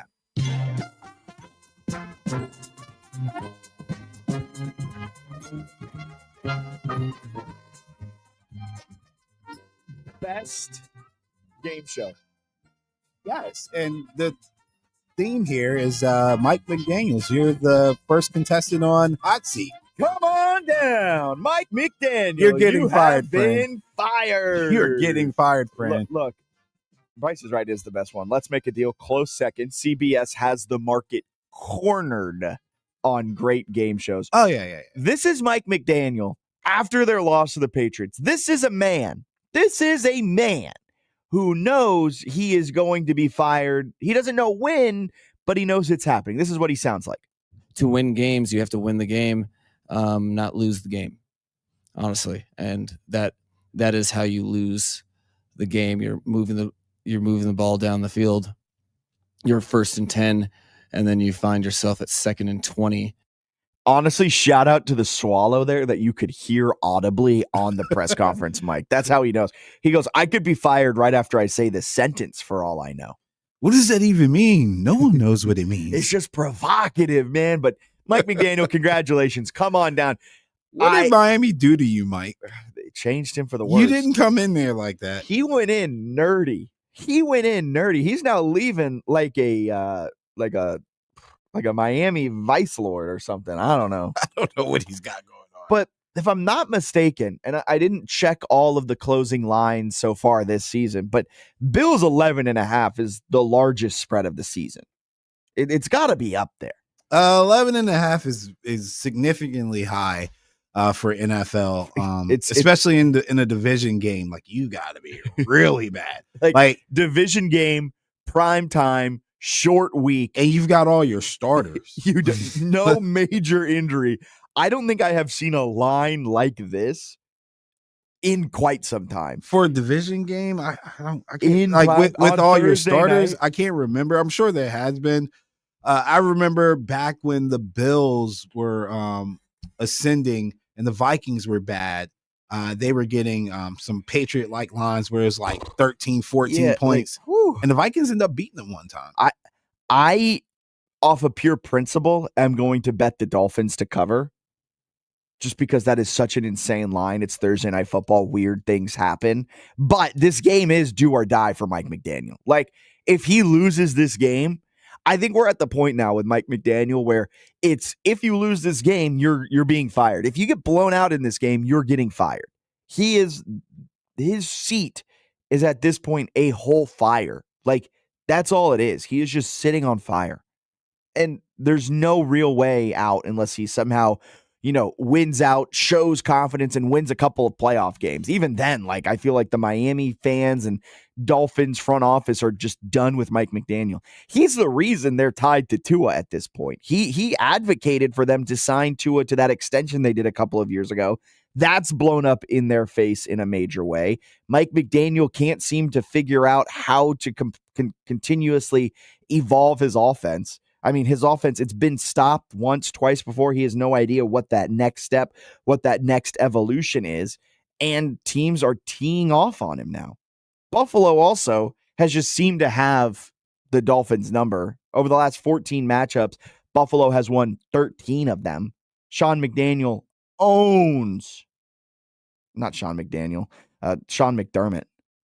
Too many Mick names, man. Yeah, McDermott owns, if you think about it, he's the boogeyman of the AFC East since Brady and them. Sean McDaniel, man. There's Mike McDonald, Mike McDaniel, and Sean McDermott. And Sean McVay. Sean McVay, who thankfully did not need to have surgery on his plantar fascia injury that he suffered on Sunday. Oh, that does hurt. While calling a timeout, he tore his plantar fascia in his foot. But Sean McDermott owns the Dolphins. Whether it's been Mike McDaniel, Brian Flores, he has 13-1. Whether it's been by land, air, or sea, whether it's been in Miami or Buffalo. in London or Buffalo, wherever, man. Like, you're right. He's got a great record against them. I don't see it changing. We can call the Dolphins the Virginia Tech Hokies of the NFL, man. I think this team has quit on Mike McDaniels, and it's just a matter of time. Hopefully it doesn't explode on the sidelines in some embarrassing fashion, but Tyreek is nearly exploding every time. Yeah. The team hates each other too. I mean, yeah, Tyreek is somewhat justified because he's tried to talk to Tua, and everything Tua says is just stupid. I'll just be honest. Nothing he says as a quarterback or a leader makes any kind of sense. But the coach is also not making sense. So no, the coach is saying, well, in order to win the game, you have to not lose the game. Yeah, so it's going to be a long season for them. They've got to figure something out. But if we're talking about this game specifically, not necessarily the whole season in large, and if Mike McDaniel, how long will he stay as a quarterback? I like the Dolphins to cover this spread. I think the Bills win, but 11.5 is a lot. I will say Buffalo's rush defense has been a little iffy at times this year. They rank 20th in the NFL in EPA allowed per rush. So teams are consistently getting positive runs against them that are helping the offense. They're not really doing a lot to slow them down. Buffalo is 31st in the NFL in yards allowed, rush yards allowed per game. So they have not really done a great job at slowing down the opponent's rushing attack.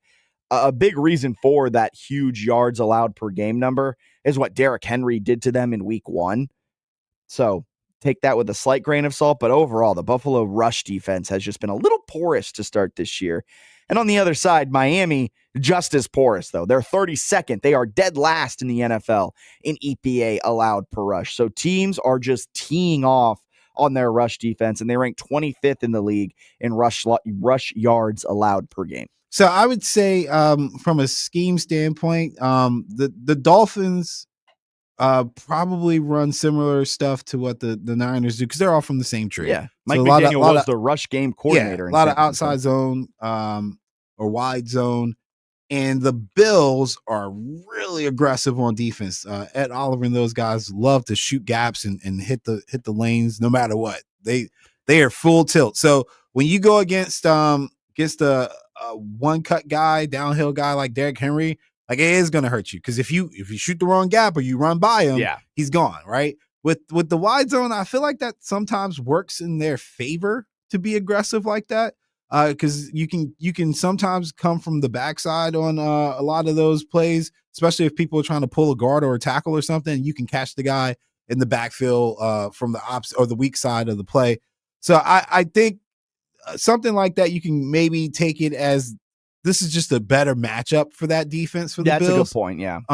But I think a lot of what they do depends on Ed Oliver more now than ever before because they don't have that elite edge rusher anymore. So yeah, I know he was hurt last game or was dealing with an injury. I haven't heard anything about him playing today or being out. But if he's out, then it might give the Dolphins a little bit more of an edge on the ground game. Ed Oliver is out, as is linebacker Matt Milano. So yeah, that might hurt him a little bit. But I mean, I don't know, because what are they going to do to stop Josh Allen in the offense? Good luck. But that's why I think the Dolphins can also cover the spread in this game because there might be just like a lot of running the ball on both sides, which will speed it up, which will give both sides less opportunities. I'd rather have Arch Manning for a backdoor cover than Tua Tagovailoa right now. I'm good on that. It's a game I will watch and enjoy just so we can talk about it and analyze it. I don't want to bet on this game. My favorite bet in this game, Fitz's picks. My favorite pick is James Cook over 69.5 rush yards. Do they have a crash out bet? You can find that one on those offshore accounts. Yeah, because you can find a crash. Will Tyreek Hill be photographed or videoed at one point in this game yelling at an assistant coach again? Hey, Niners, do me a favor. Just trade for Waddle.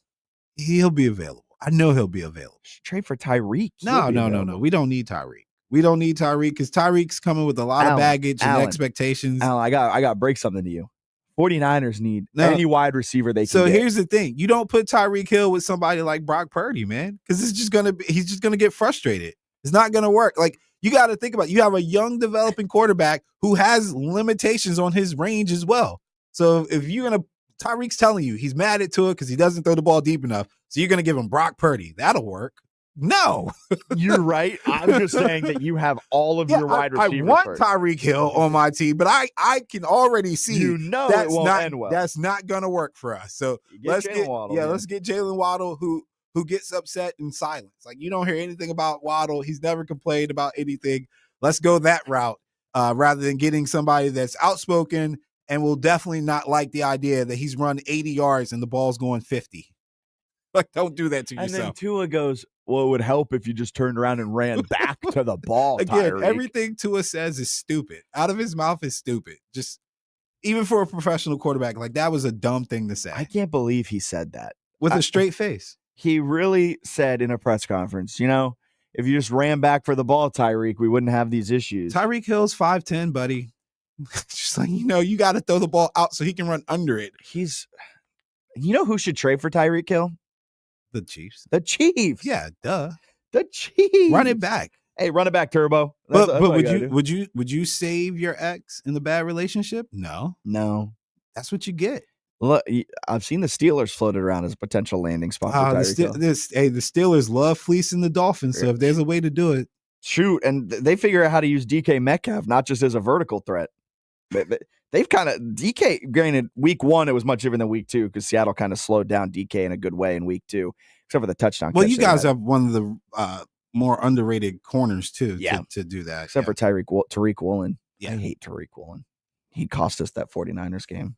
Have nothing to do with that. But with the Steelers, Arthur Smith has kind of evolved a little bit. He's used DK in some interesting ways, not just putting him as a vertical threat. And the Steelers offense, I think, could really thrive if they went out and got Tyreek Hill. And maybe if they fire Mike McDaniel, the Dolphins, that is, everything will be for sale. Everything would be tradable. I would imagine they're gonna tear it down. Yeah. So fire Mike.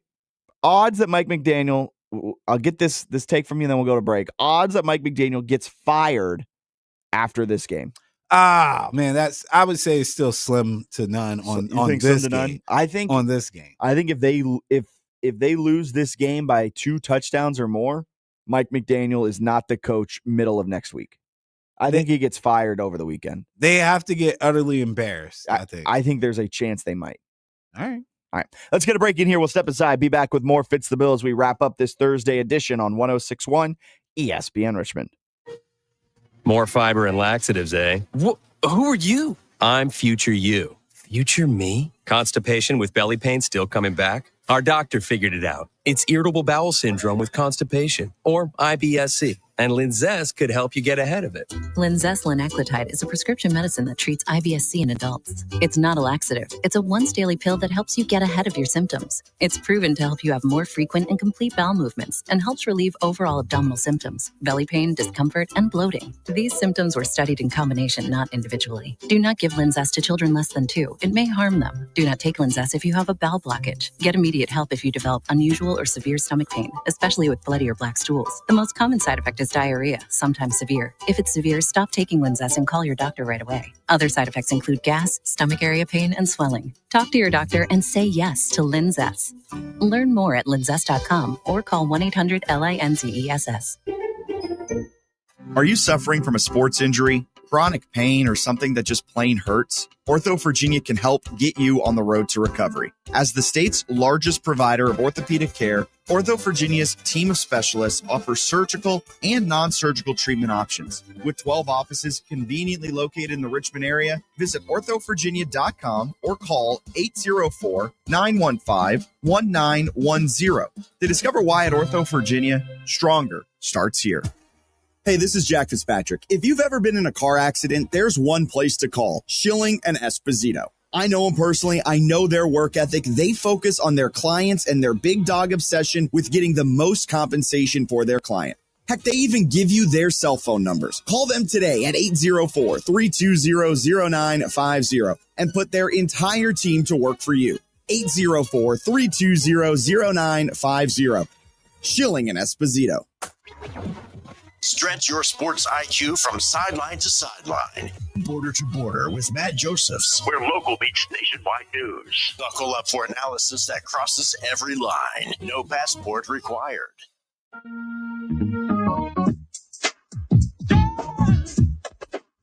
Welcome back in. Fitz the Bill as we wrap up this Thursday edition on 106.1 ESPN Richmond, live from the Ortho Virginia studios in the capital of the Commonwealth. I'm Jack Fitzpatrick. Alan, did I already say that? I don't know. It's been a long weird day. A long weird day. We've got Raise and Hail tonight, and I imagine Jordan and Alan are going to dive deep into the Jaden Daniels knee and everything that is coming along with that. Just as a friendly reminder, if you use code HTTC25 on your Papa John's online order, you get 25% off. That's HTTC25 on all online orders at Papa John's, 25% off. You do not want to miss out on that, and you do not want to miss out on Raise and Hail tonight from 6 until 7 p.m. We talked about the Jaden Daniels knee injury to start the show. You guys will probably dive deep into it. What are your thoughts on we'll also talk about the game tomorrow, of course, but what are your thoughts on the Commanders hosting the Raiders as just a 3.5-point favorite? It's a winnable game for the Commanders. They just got to make sure that they don't have any hangover from the loss, because that's always the part that I always get concerned about, is that guys just lose focus. But the message in the locker room last year when they lost was like, hey, football's tough. Professional football is even tougher. On any given Sunday, you can lose. We just had a next man up type mentality. They did a good job last year of taking like 24 hours to themselves and then resetting. I would imagine that they've done the same thing. That particular strategy hasn't changed. And if this is a team that wants to make it back to the NFC Championship or be a contender at the top of the NFC, this is a game you have to win. I'm not calling it a must win because it's not a must win, but this is a game that an NFC champion, a team that was being floated in Super Bowl discussions, this is a game you have to win against the Raiders at home following that kind of disappointing loss to the Packers. Coming up at noon today, we are out at Bar West for the Coaches Show, the Richmond Football Coaches Show. Bar West starting at noon. Come on out, and if you can't, come on out and enjoy the Richmond Football Coaches Show. You, of course, can listen live right here on 106.1 ESPN Richmond. And you can also listen to the Richmond Spiders football game on Saturday, coverage beginning at 1:30 as the Spiders play host to VMI, a little Commonwealth clash. Coverage begins at 1:30. kickoff is at 2 p.m. And following that game, we have Illinois against Indiana, with kickoff for that one set for around 7 p.m. as the Hoosiers, they look to keep the hot start to their season going. Their first real test, though, as they play host to Illinois. And then over the weekend, we've got a lot of games coming up. Rams at Eagles, 12:30 p.m. coverage begins, kickoff at 1. Then it immediately is followed by the Bears at the Cowboys. And we got some Brave stuff happening as well, but we don't have to hype them up. Don't do that. So unfortunately, sorry. Well, look, what? The Braves are the Braves. Maybe don't do that.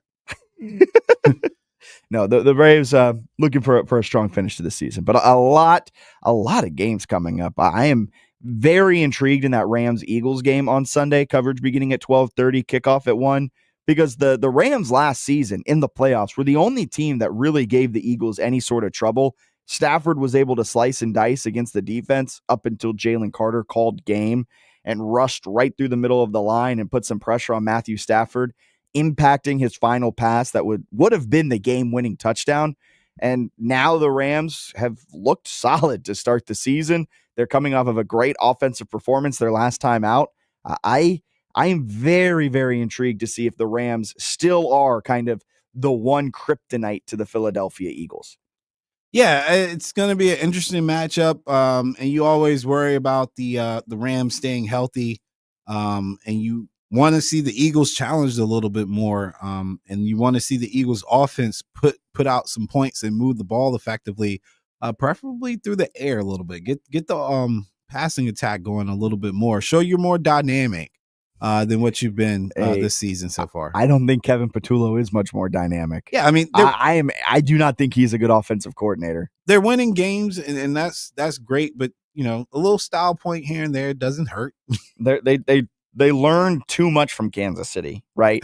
Which is win by any means necessary. Like Kansas City had won 17 straight games when there was a one possession game. They were 17-0 in their last 17 one possession games.